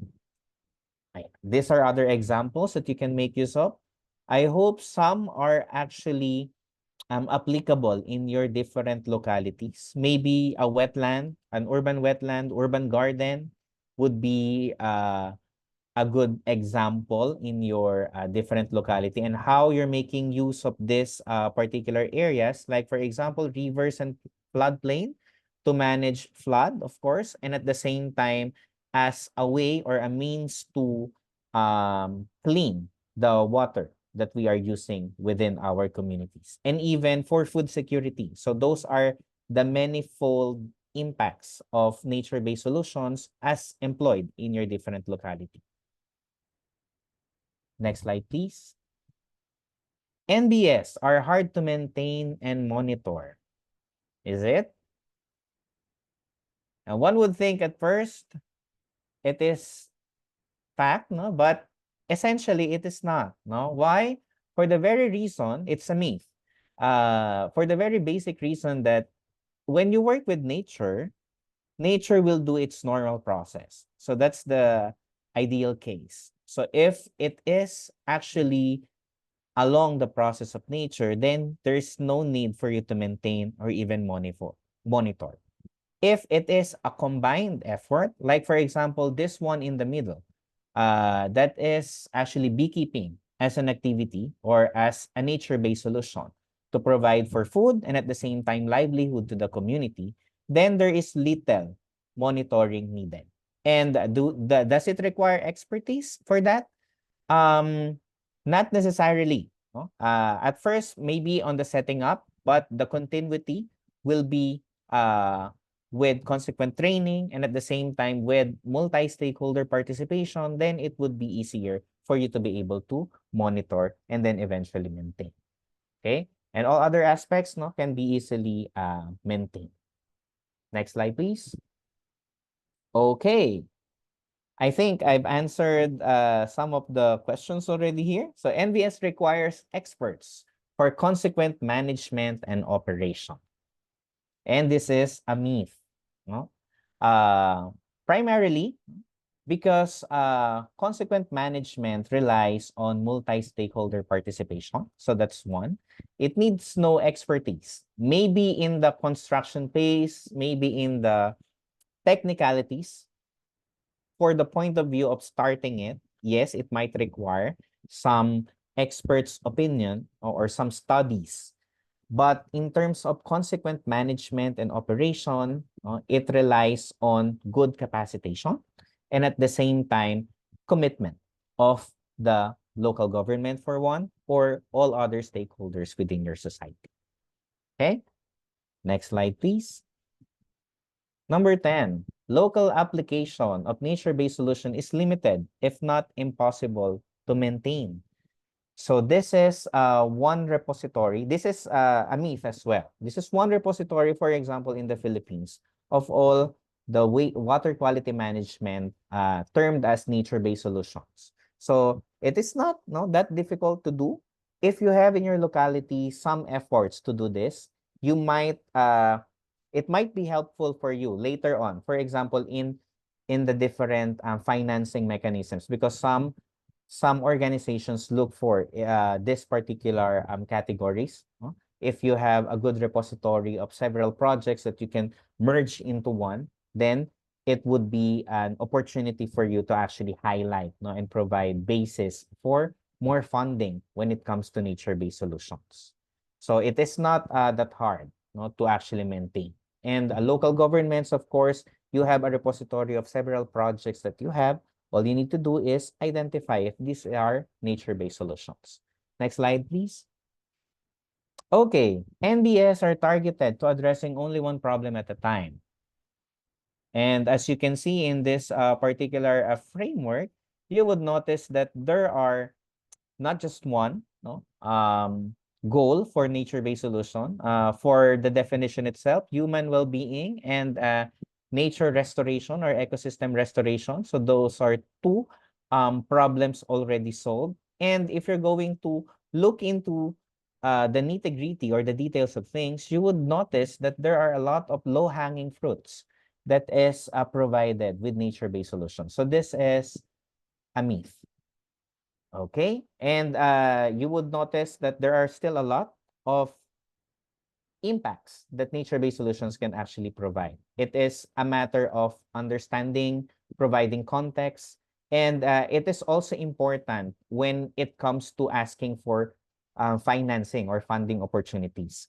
For the very basic reason that multilateral organizations, bilateral organizations would require local governments to align their objectives for societal improvement, for example, for poverty reduction, to align to their context. And that is your leeway, or that is your way for nature-based solutions to be highlighted, because it provides these aspects in concrete terms and providing more opportunities for your projects, for example, to be funded internationally.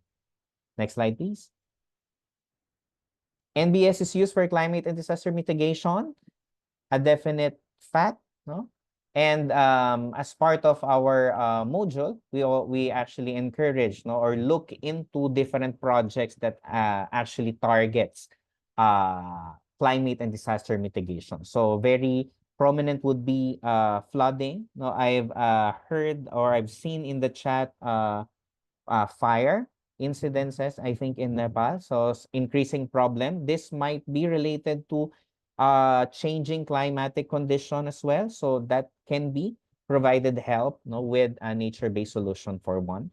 So those are aspects that can be provided for with nature-based solutions. But aside from climate and disaster mitigation, it can also provide for food security, wastewater management, and so on and so forth. So there are a lot of impacts that nature-based solution can actually suggest or provide. Next slide, please. Okay. Last two, NBS is only used in highly urban context. I think this has been answered also, and this is a myth. Now, of course, we would want to make use of this because in the urban context, there is not much green, but green infrastructure, green technologies, are very much attuned to the urban environment. But when you talk about rural environment or the larger regional landscape, you can make use of nature-based solution as a strategy. Like, for example, the ridge to reef approach, no? And at the same time, coastal resource management. So these are large-scale NBS approaches on restoring and at the same time providing help to our society. Next slide, please. Number 14. Now, there is a huge financing requirement for NBS. Actually, it is a myth. Why? NBS can actually work without even funding a particular project. So it can be in terms of concerted efforts of different stakeholders, like this one that I've already provided in Greece, wherein which there has been no funding that was created for this one, but the eventual pick up from the local government when it had that funding already. So it can be from nothing to a large funding mechanism when we talk about a city scale, no, or a regional scale NBS opportunity. And I would like to highlight or stress in the next slide several opportunities for you. You can take a screenshot. I can provide later on some links, no, towards several funding mechanisms where you can make use of. Like, for example, in the Philippines, what we did is to align NBS solutions for climate financing or for climate adaptation and mitigation. So all efforts in terms of project are put into one directory so that the local government can directly access it. At the international scale, there are several options, no, for you to be able to ask for funding. So you might want to visit, no, the different websites for the different instructions on how you'll be able to get into these different grants and even loans, no, if the local government is into it. And other opportunities when it comes to proposal making. Like, for example, you have the Global EBA Fund. This funding opportunity actually provides for the local government to actually access large-scale funds for nature-based solutions. So that is a good opportunity, perhaps, no? Maybe you can create sort of project briefs, ask help, or cooperate or partner with an academe so that they might be able to help you out in terms of crafting, no, the best proposal that you can put into the international environment for you to get the proper funding that you will be needing. Okay, next slide, please. I think this is the last one. NBS can be integrated to local development plans. And the answer is a big fat yes. It's a fact. How to do it? Of course, local government do several projects relating to solutioning different societal issues in terms of health, in terms of livelihood, in terms of food security, in terms of climate mitigation.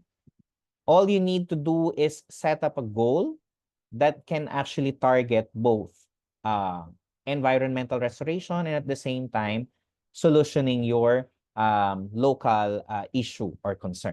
If those two are actually put together in place, then you are creating a nature-based solution that can potentially provide for the issues and concern in your community.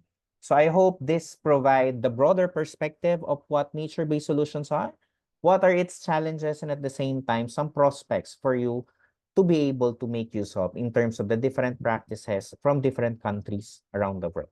So I think that's it for my end. The next slide will provide you a link towards my email. You can email me if there are other questions so that we can make use of the time properly. If there are any other question, you can put it in chat. Maybe I can answer. And then if there are other concerns, especially on the link, I can provide it as well. Thank you, Dr. Reyes. I think we can take a few more minutes to take questions. Is any honorable mayors have any questions?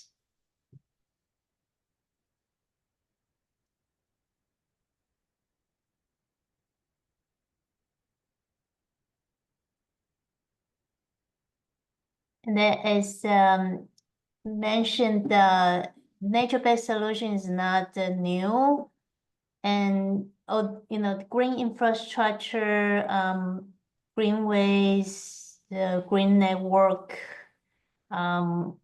or there are many terms. But the thing is, the nature-based solution in the recent years, really just the recent decades, that has been promoted through policies, through Europe and now US. So a lot of Western countries using this term, which means now there is a lot more investment and resources available through this concept. And hopefully that can be helpful for you to consider to implement in your city.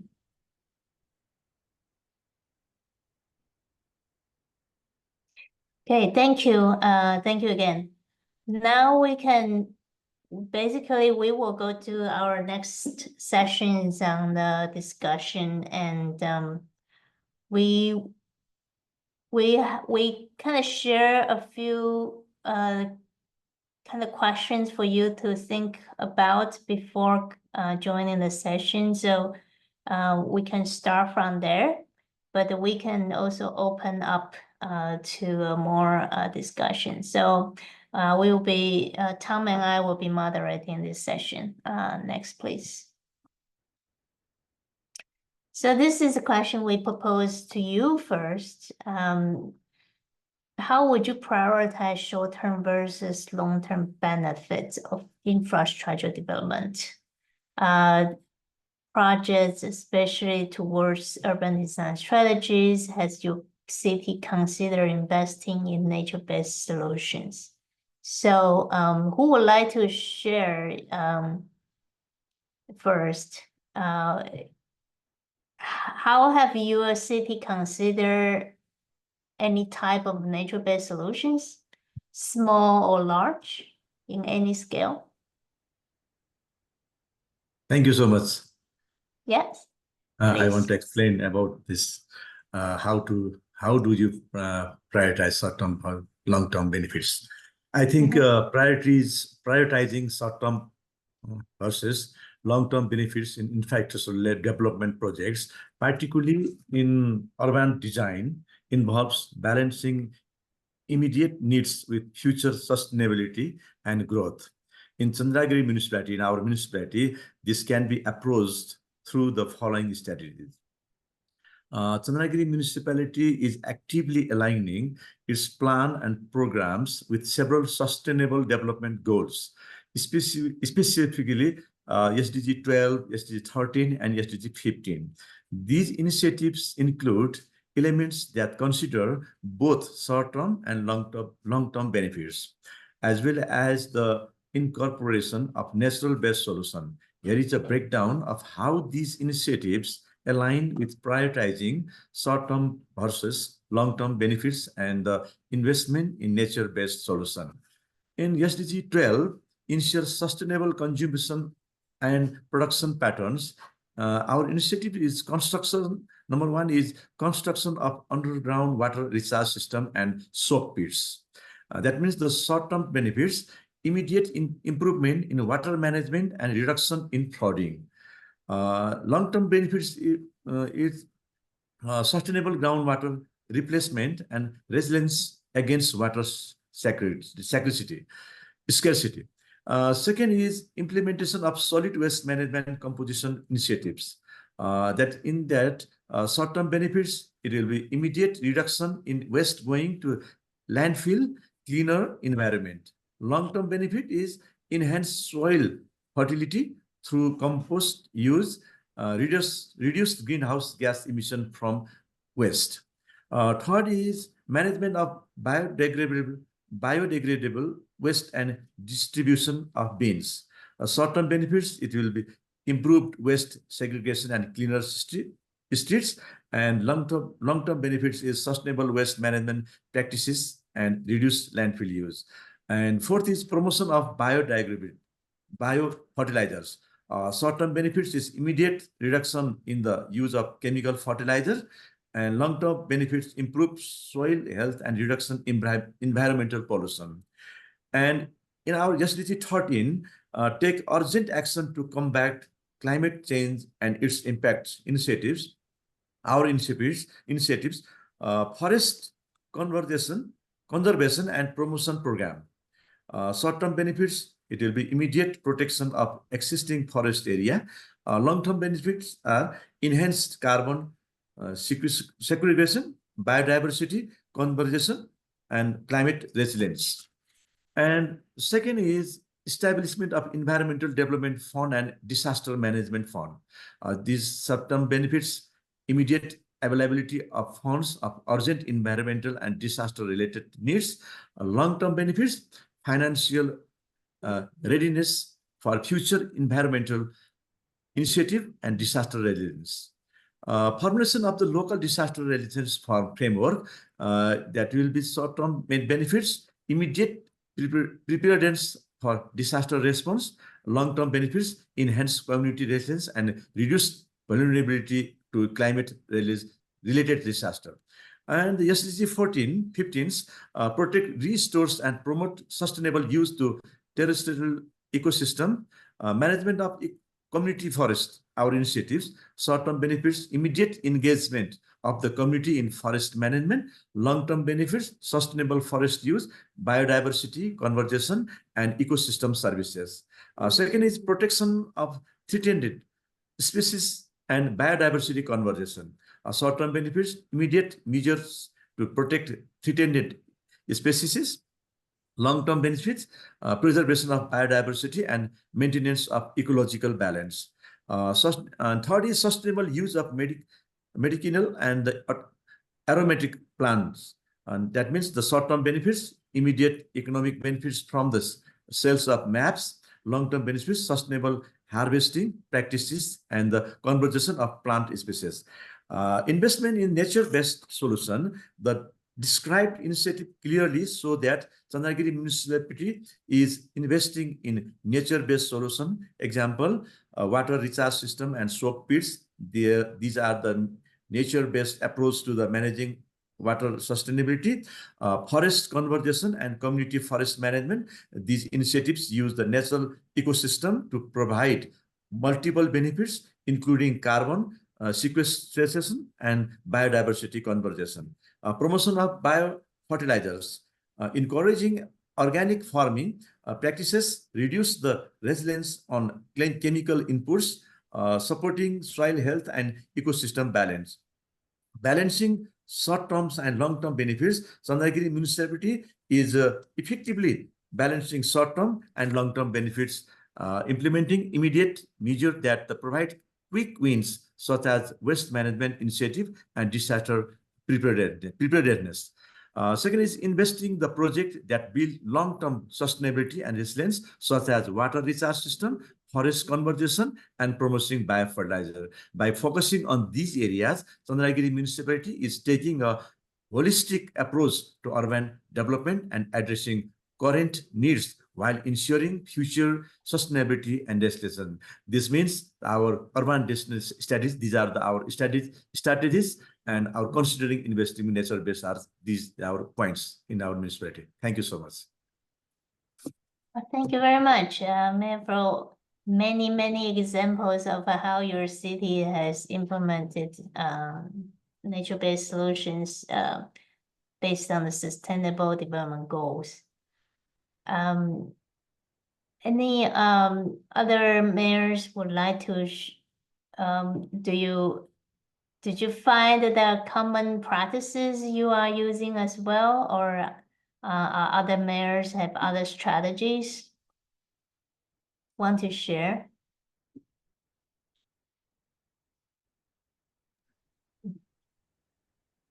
Yes, please. Just Chuang Cheng, shall I just add on something over here? Yeah. Yes. Thank you for this. Yeah, there are some very similar practices that we are also just doing here in the Kageshwari Manora municipality. Basically, we have the challenges while we talk about this, eco-based, environment-based strategy, also urban development, especially with the urban development, there comes the need of various kind of infrastructure development. And the next is that the other facilities, day-to-day facilities like drinking water and other things that we had to provide on, that we have to provide on. And on this regards, while this we talk about the making the strategies considering the nature-based solutions, let's talk about the water facilities. Basically, in Kathmandu Valley, we have the resources, underground water resources only to provide the water facility to the people. And Kageshwari Manora municipality is looking for another good project that we are just working on to make it happen with the surface water, not with the underground water, so that the recharge system will be maintained and the underground water will not be go down. This is what we are. And the next is that Kageshwari Manora municipality is it is on the territory of the national park area also, that we have the national park area, and we have some community engagement program to help it, to support for the conservation of this national park area, which is also the watershed area also of the Kathmandu Valley, from where majority of the water has been conserved through this national park site.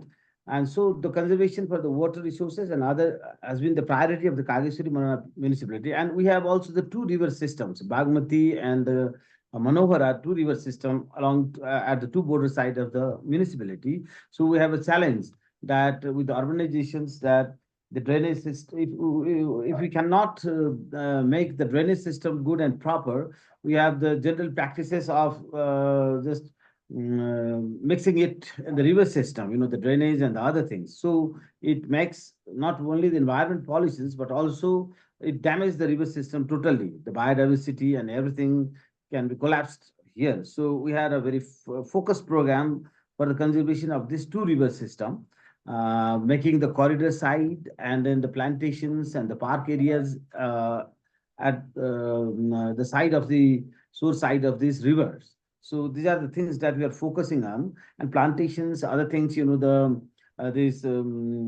fertilizers and the pesticides, reduction of the pesticide use and other things are also equally has taken in focus. But these are the things, and also the energy side, because as we talk about the energy, the sustainable energy use should be prioritized, I think, if you talk about the nature-based solutions. So in the household use also, we are just providing people with the different electro facilities, like this, the cooking stoves, electrical cooking stoves and others to the low income groups to the of the community. And we are also promoting giving significant, the reductions, relaxation in their tax and others for the those who will just borrow the want to just take up the electric vehicles and other things. So these are the another different steps that we are trying to carry on over here in our municipality to support these nature-based solutions for in urban development and other things. Thank you. Thank you. Thank you.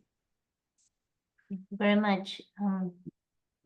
Tom, you want to chime in on the comments? Hi, yeah, thank you so much, Ching-Wen, and I think excellent examples, both from Honorable Mayor from Chandagiri and Honorable Mayor from Kageshwari as well. I just wanted to touch on a few points. Firstly, I think it's great that you reflected upon SDG 12 as an example in one of the focus areas, which may not always be the first SDG people may think of when they're thinking about nature-based solutions. But I think what we're seeing in this space, as Professor Edgar was sharing, this is a concept that's been around for a long time, and it speaks to a broader social consciousness around environmental awareness and concern, right? And why it's important that we look at our own individual habits and what that reflects in terms of the environmental areas around us as well. So thinking about our own individual consumption patterns, how that reflects in terms of building and construction, I think is absolutely relevant. So it's great to see that being reflected. I wanted to highlight perhaps a point that was shared by Professor Adil a bit earlier on about the need around recognizing the inherent value of the assets, right? So the natural environment, but what value does that bring? So I wanted to see perhaps in how you could incorporate that. Maybe it's already there as part of some of the thinking you have around water reuse, which in essence is a finite resource. So how you measure that and ensure that you're maintaining the levels of quality and the stock availability of water within the aquifers and groundwater resources is one aspect that might be worthwhile to consider in that. And to build upon some of your points shared by Honorable Mayor of Kagashwari, it's also useful to consider how the environment itself can provide as well. So I'll share perhaps a bit later on one of our examples in Malaysia in terms of nature-based solutions. But there are actual examples that have been able to demonstratively show that the application of reed systems and biofilters can actually help with water filtration. So rather than relying upon hard infrastructure measures, but utilizing the environment itself to support with water treatment to the extent that in many cases can even be consumable as well based upon national standards. So how you incorporate the environment as part of your solutions process and also where you can look at within your municipality offset and transfers as well. So I think both mayors kindly shared about the application of fertilizers or pesticides. So looking about from that understanding of where the assets exist and what the assets are in terms of the natural environment. For example, how the fertilizer could be used to reduce the cost of your broader landscaping and design, right? Which is an inherent cost that the municipality would carry if you were to undertake these basic service operations for recreational parks and services and how that can support as well. So just sharing some additional thinking in terms of what you do and how you could influence these processes. Thanks. Back to you, Ching-Wen. Yeah, thank you very much. I'd like to invite any other mayors to share your experience as well. Well, actually, Sanji would like to share your comments. Yes. I have a comment, but I can wait after all the if any mayors have a comment. Okay. Would other mayors like to share your cases about nature-based solutions considerations? Yeah, maybe I can share what we have in our country in Malaysia. So the question is how municipalities prioritize short-term versus long-term benefits of infrastructure development project vis-a-vis the urban design strategies. So what we have in our municipalities is actually whatever proposal for any development projects will have to be presented in the local authority teams. We have our inside technical team, such as engineers, architect, surveyor, urban planners, and also outside technical groups that we always engage, such as drainage departments, geomineral science agency, looking at the soil, cross-cutting of the soil profile, the stone, the age of the soil, everything. Then we engage with all the party involved, the design of the building, the suitability of the design, the material that can be used. We go to green building initiative. All this proposal of this developer, they need to refer to many guidelines that we have at the national level and also at the state level. So they have to comply. They need to know what is the guideline that they have with the guidelines. Yeah. So once the developers if they want to develop a township or buildings, they have really to understand and also comply with all the requirement, because they have to send back to us the earthwork plan. So we control for the earthwork plan, so they need to understand where the rivers, if there is a river, so where they want to divert the rivers. They have to use the they have to come back also with the bidding plan.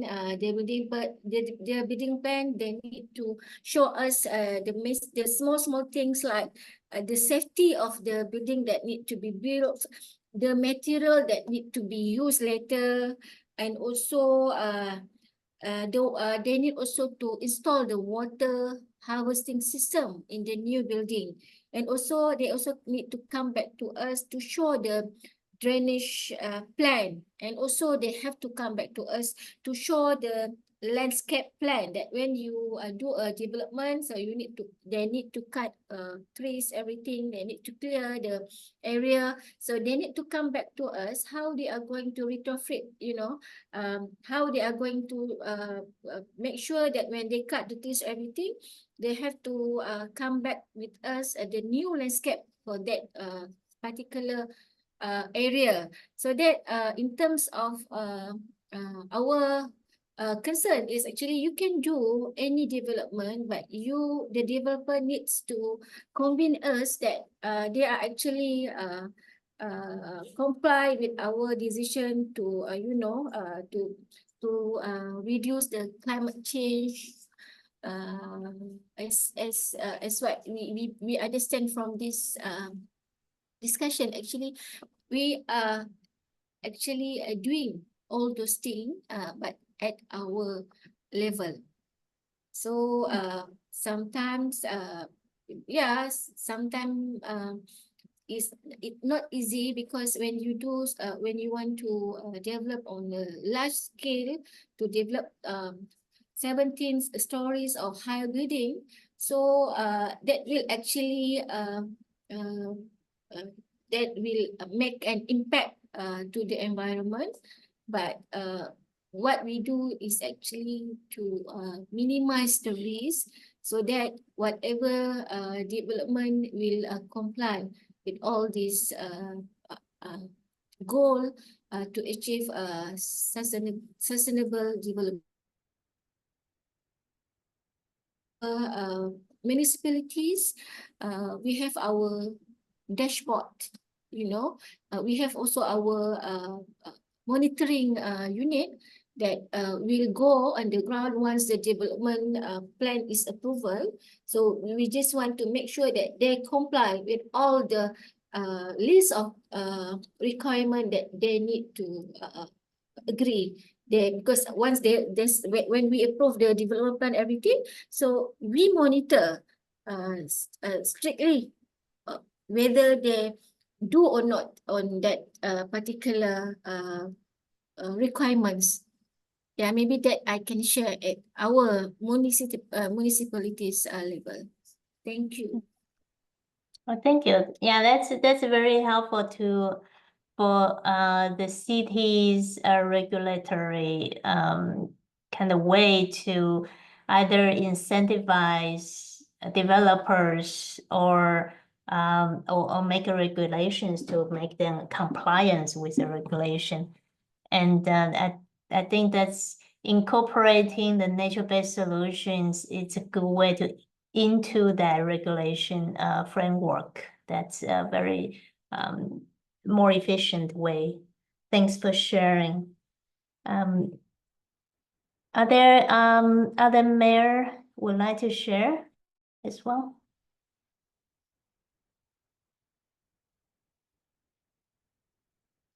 Well, if not, I'd like to maybe go to the second and maybe combine with the third questions, which is more closely aligned with the community engagement questions, which I can Maybe share. Professor Ching-Wen, just back to Yes. Sanji from ESCAP. Oh, yes, sorry. Yes, Sanji, please. No problem. Thank you so much, Chinwag. I just want to say thank you to the presenters as well. I felt like the presentations and input have really been excellent today and really informative. I just wanted to raise a question. I think both Professor Adil and Professor raised or spoke about the importance of multi-sector and multi-stakeholder engagement. And I'm really interested to hear from the professors as well as the mayors in terms of their sort of insights or experience with regard to the role of multi-level governance and the engagement of subnational and national governments in supporting local nature-based solutions and local carbon strategies. What is the experience there, and has there been a role in terms of multi-level governance in terms of supporting local action? Okay, that's a great question. Any mayors who want to answer this, share your experience?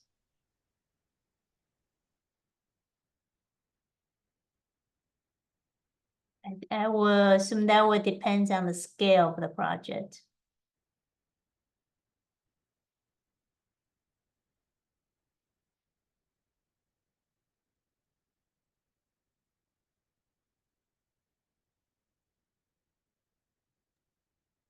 Adil, are you available now? Maybe let's start with other experience first. Sure. Yeah.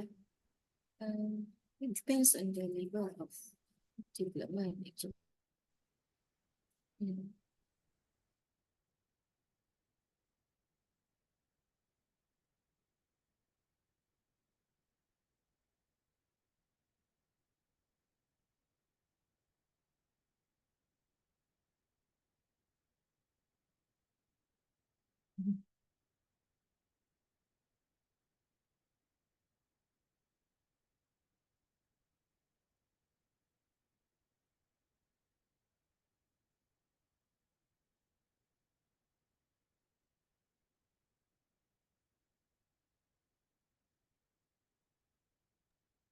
Well, while we're waiting for some of the mayors to form thoughts, just to the question, Sanji, you kindly posed as well, maybe I can also add, I think Honorable Mayor Annie, you were discussing earlier about the relationships with different parts of government, right? So I think in many respects, that already speaks to the requirement of coordinating between ministries and departments that work in the area of nature-based solutions, because there are so many partners, like you mentioned, Department of Irrigation and Drainage, Geoscience, spatial planning, the administration. So I think, across government at those different levels. And of course, given Malaysia has a 3-tiered system of government, recognizing also at the same time, who has the necessary jurisdiction and management of control of a particular plot of land as well. So I think some of the aspects that the Honorable Mayor Annie of Ampang shared, I think also helped to speak to some of the points, Sanjay, you highlighted earlier on. But just, opening that there, and if other mayors or professors would like to add further. Thanks. Over.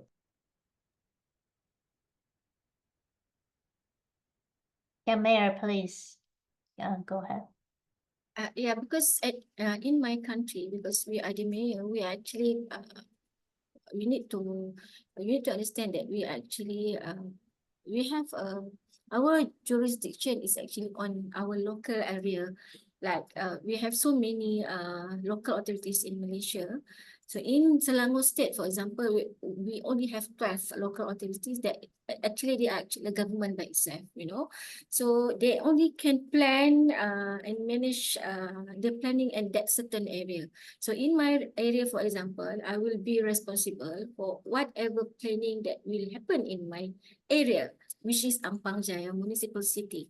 But also when we have 3 tier of government, they are also planning at the national level and also the state level. So because in Malaysia, my local government is actually answerable to state government, which is a sub-national level. So whatever decision which I can make in my my position, we know we have all the guidelines, everything. So we try to make sure that they comply with all the guidelines at the sub-national level and also at the national level. In terms of funding, for example, likewise in my area, because the developer will actually funding the development of certain areas. Let's say they want to build a high-rise building, they want to they want to renovate their house, everything. So that is where we come. So that is where we can actually ensure that these people will comply with all the requirements that we set for mitigation, for the carbon reduction and everything, But when the certain development is actually leading by the national level, so they have their own structures to monitor. But when, for example, let's say the development is for building a highways that cut across the level, subnational and also at the local level, sometimes because that tier government we need to show our respect to our national level. So whatever decision sometimes is made by at the national level. So when sometimes they don't really come to us to somehow is always somehow sometimes there is a communication, there is a miscommunication between the federal and also the local government, you know, because in terms of building a highway, for example, of course the funding is so huge. Yeah, and then sometimes because you know we have 5 years parliamentary, we sometimes because of the voting everything, we have 5 years time to change our decision makers, which is all the political masters, you know, because they sometimes somehow they are rushing because they need to prove to the voters in 5 years time. They need to show something that impactful to the voters, but somehow in terms of planning, because they really have only 5 years, sometimes there is some communication, and also the planning is not so thorough. Sometimes when they build highways, everything, just to spend the you know the money for that, but somehow they know that the impact is actually to the local government, because we are the one at that third tier government that we need to face all the people on the ground, because they are actually very huge up, you know, at the level is that national levels, but actually whatever complaint is actually we face it at the local government level. But all in all, we try to minimize the impact, and we try to engage, we try to convince, you know, because in my position, because I have been working at that federal level, I have been working at the state level. Now I'm actually in the post of mayor. So we actually trying to, in terms of planning at my municipalities, we are actually trying to harmonize, you know, with all these challenges in terms of planning and also implementation. Maybe I can, maybe that can answer your questions. Thank you. Yes, wonderful. Shall I add something over here? Our experience? Well, yeah. Similarly, we also have the 3 tiers of government over here: the federal, provincial, and the local government.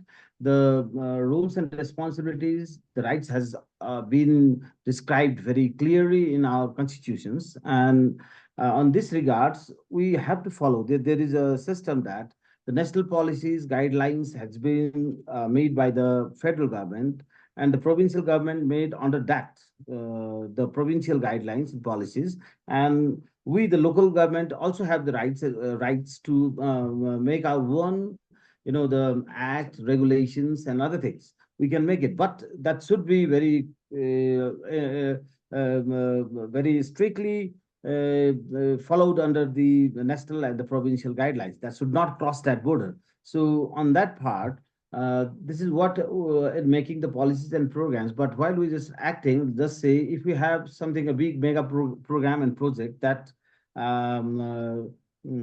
that is not only related to one municipality, or let's say if that is of the huge volume of funding needed, then all these things should be taken approval from the somehow sometimes it is from the provincial government, and mostly it is from the national government. You know, we have to follow the channel over there, and this makes the coordination and cooperation in between. And major funding for the mega projects or the large projects usually comes from the federal government. They provide us, let's say, while I was talking about the corridor development, it needs a huge investment. So such kind of projects has been invested by the federal government in our context. And but if it is of small scale, then we do from our own side, or either it can be supported by the provincial government. So this is what the flow of action that we need to follow while just executing the projects and the programs in Nepal. Yeah, thank you. think there are multiple levels. And there are pros and cons of top-down approaches versus bottom-up. So it's great to have a national or federal level to measure integrity. For example, the water quality issue. You have to look at the overall watershed, and usually it's outside one municipality, so it has to be more integrated. But in terms of implementation, oftentimes is fall onto the local to implement it. And the local sometimes will need to have a place-based solutions, whether the community, their receptions, they understand the risk and how you communicate the risk with community and how that implementation affect the community, whether it is their social, culturally, or it's local ecosystems or local resources management. So it's certainly a complex, not that one size fits all or one way is better than the other, but with really thinking about building urban resilience is truly has to be integrated in multiple scales. And how we can also recognize local-based solutions. And to be able to embed it and fitting into, benefit a larger scale. And that it takes time. Sometimes it takes really communications, negotiation in some way. And I'm curious how much of the consortium or consultancy of the national federal scale are having the mayor's opinions. How much of your power have influence in that decision making?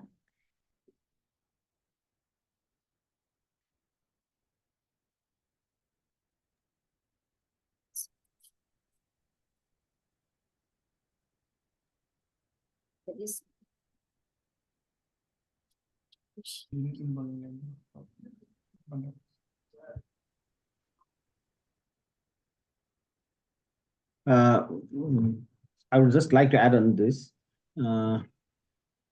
Of course, we have already discussed that local government is a real implementing institutions or the government who worked very directly and closely with the peoples over here, and the aspirations, expectations, and the need of the peoples directly comes to us at first. And the provincial government, though they have their own representative elected from the areas, but they always depends upon what the local needs is there, and they depends upon our advice and they just try to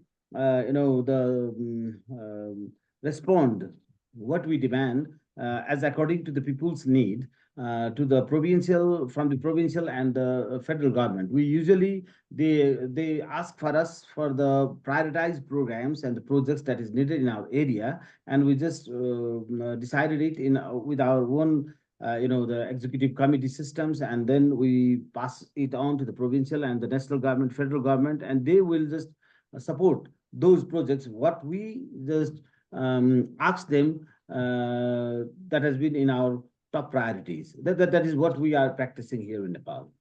So there is a voice heard from the local the municipalities at the level provincial and the national level, the federal level.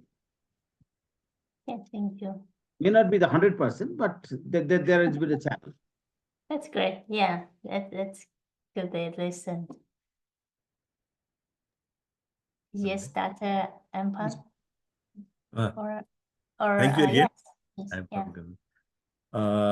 In communities' decision-making process in our municipality, engaging community in the decision-making process for climate action is essential for ensuring that initiatives are effective, relevant, and widely supported. As a mayor, I have been actively working to involve communities in Chandagiri municipality in decision-making process for climate actions, likewise establishing community advisory board, and in that board, formation of boards and regular meetings. And second is inclusive planning workshop we have doing. That means the workshop and forums and interactive planning session is also going. And third is collaborative decision-making, likewise the participatory budgeting and joint decision-making committees are working here. And fourth is information broadcasting and education. In there, awareness campaign is going on, and training and workshop is we are doing here. And fifth is our feedback mechanism also in our mechanism. That means the surveys and questionnaires are also implementing in our municipality, and online platform is also ongoing. That means the development online platform for use existing ones of collect feedback and suggestion from community members who may not be able to attend in-person meeting. And sixth is our building local capacity also. And the skill development programs are running, and local leadership training is also doing. Seventh is our creative partnership also in our municipality. That means the collaboration with the NGOs and civil society, and cross-sector partnerships are also doing here. And eighth is demonstration project and pilot initiatives. That means the community-based projects. That means the implement small-scale community-driven projects and demonstrate and benefits climate action likewise. And pilot program also is running. And ninth is utilizing local knowledge and traditional practices. That means the incorporate traditional knowledge in our municipality, engage the elders and traditional knowledge holders in the planning process, and cultural events and practices. And last one is monitoring and evaluation. Community monitoring teams in our municipality. That means the establish community monitoring teams to track the process progress, and regular reporting. That means to provide regular updates and reports into the community. And conclusion, by adopting these strategies, it can be ensured that communities in Chandagiri municipality are not only informed and aware, but are also actively involved in the decision-making process for climate and other sections also.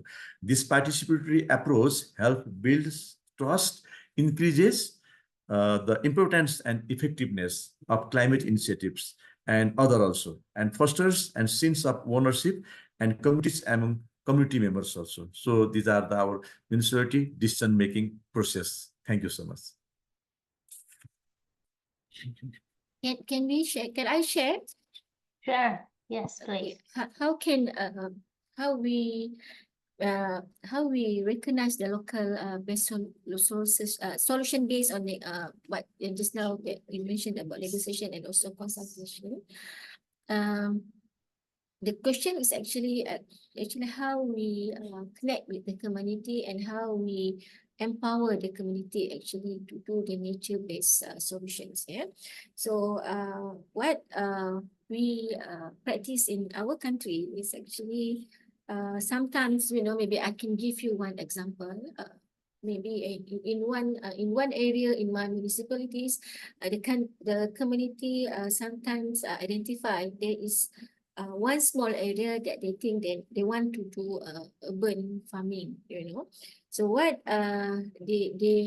because they will come to us, they can come to us and also they can voice out their hope to the councillors, which is also part of municipalities at the residents level, and you know at the residents association level. So when they voice out their hope, so we listen to what they want to do, then we go down and check the site. Okay, so when the site is actually suitable to do the urban farming, also whatever, so with the capacities that we have, we will actually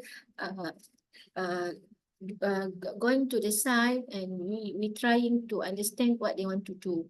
After that, we at the municipal levels, we will actually connect with all the technical agencies like the agriculture department, they have their own capacities actually to assist these communities to proceed with the urban farming. So because they are also they have all the pesticide that can be given to the communities as a free things, and also we at the municipal also can assist in terms of giving them suitable what to say, beside advice and also any other logistic needs that maybe they want to use, then we also trying very hard to make sure that they understand, they use they do the separation at source, with their new development, they have to do with the green harvesting system, so we also ask them to understand what is the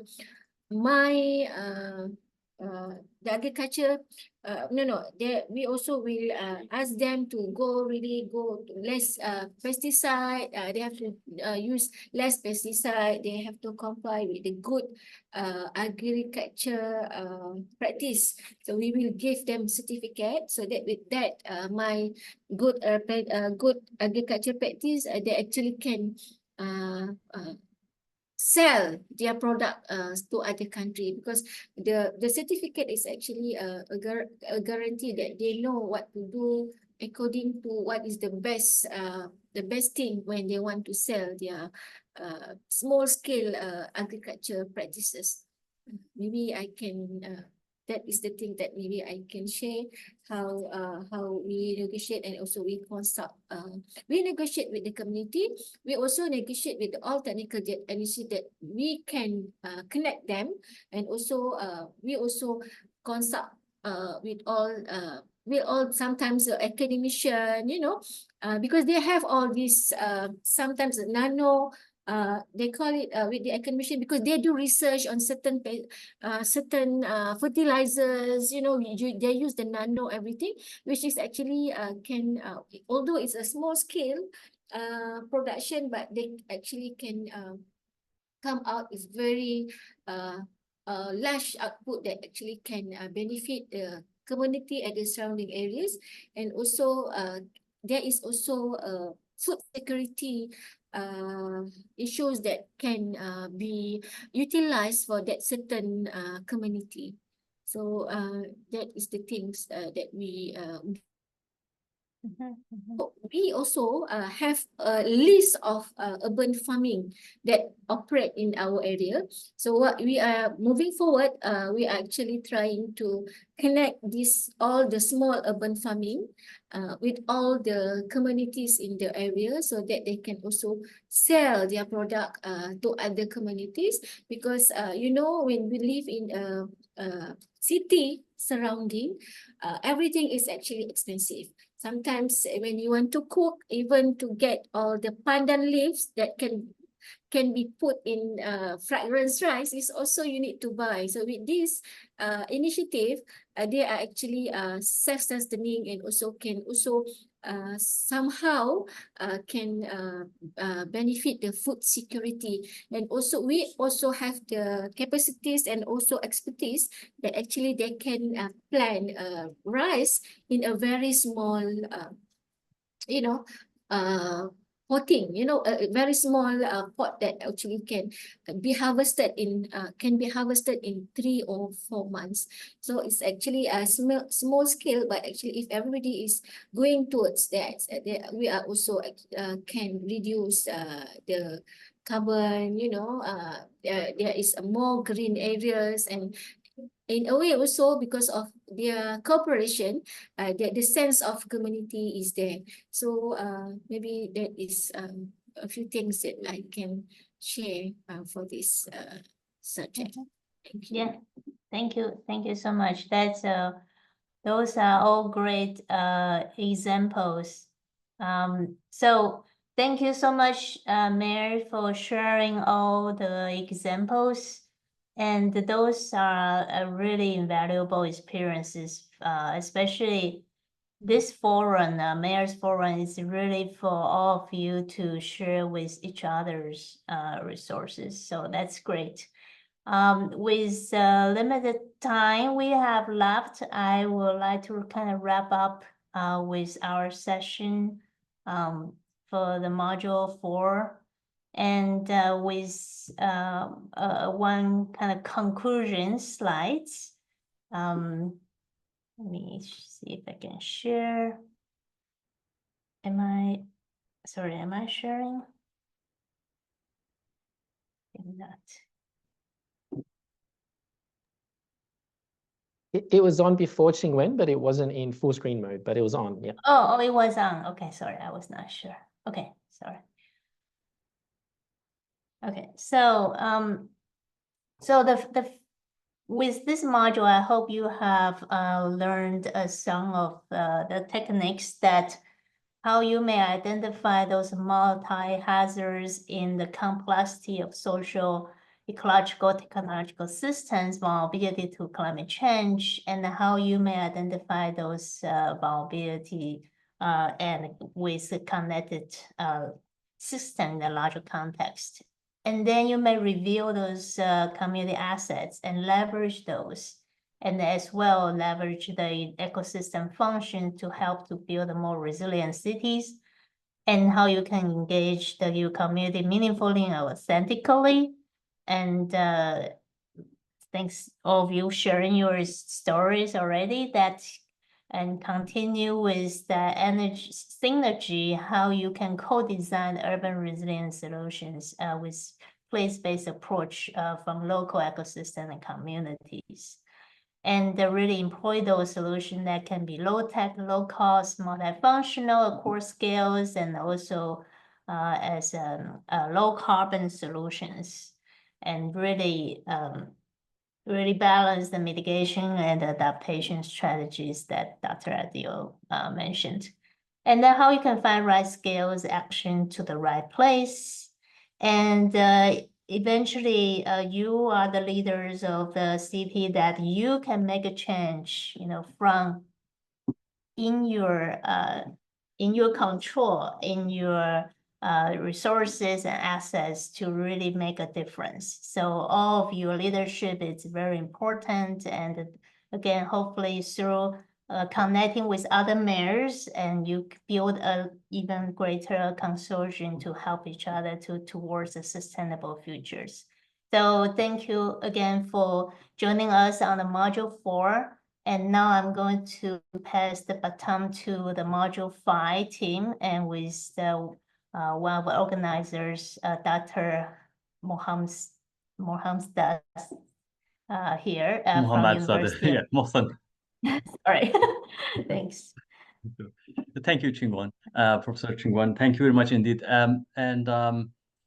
Durud, Kara Katoa, Namaste, and Salam Alaikum to honorable mayors. Good morning, good afternoon, and good evening to everyone. I know that we are in different geographical locations, though.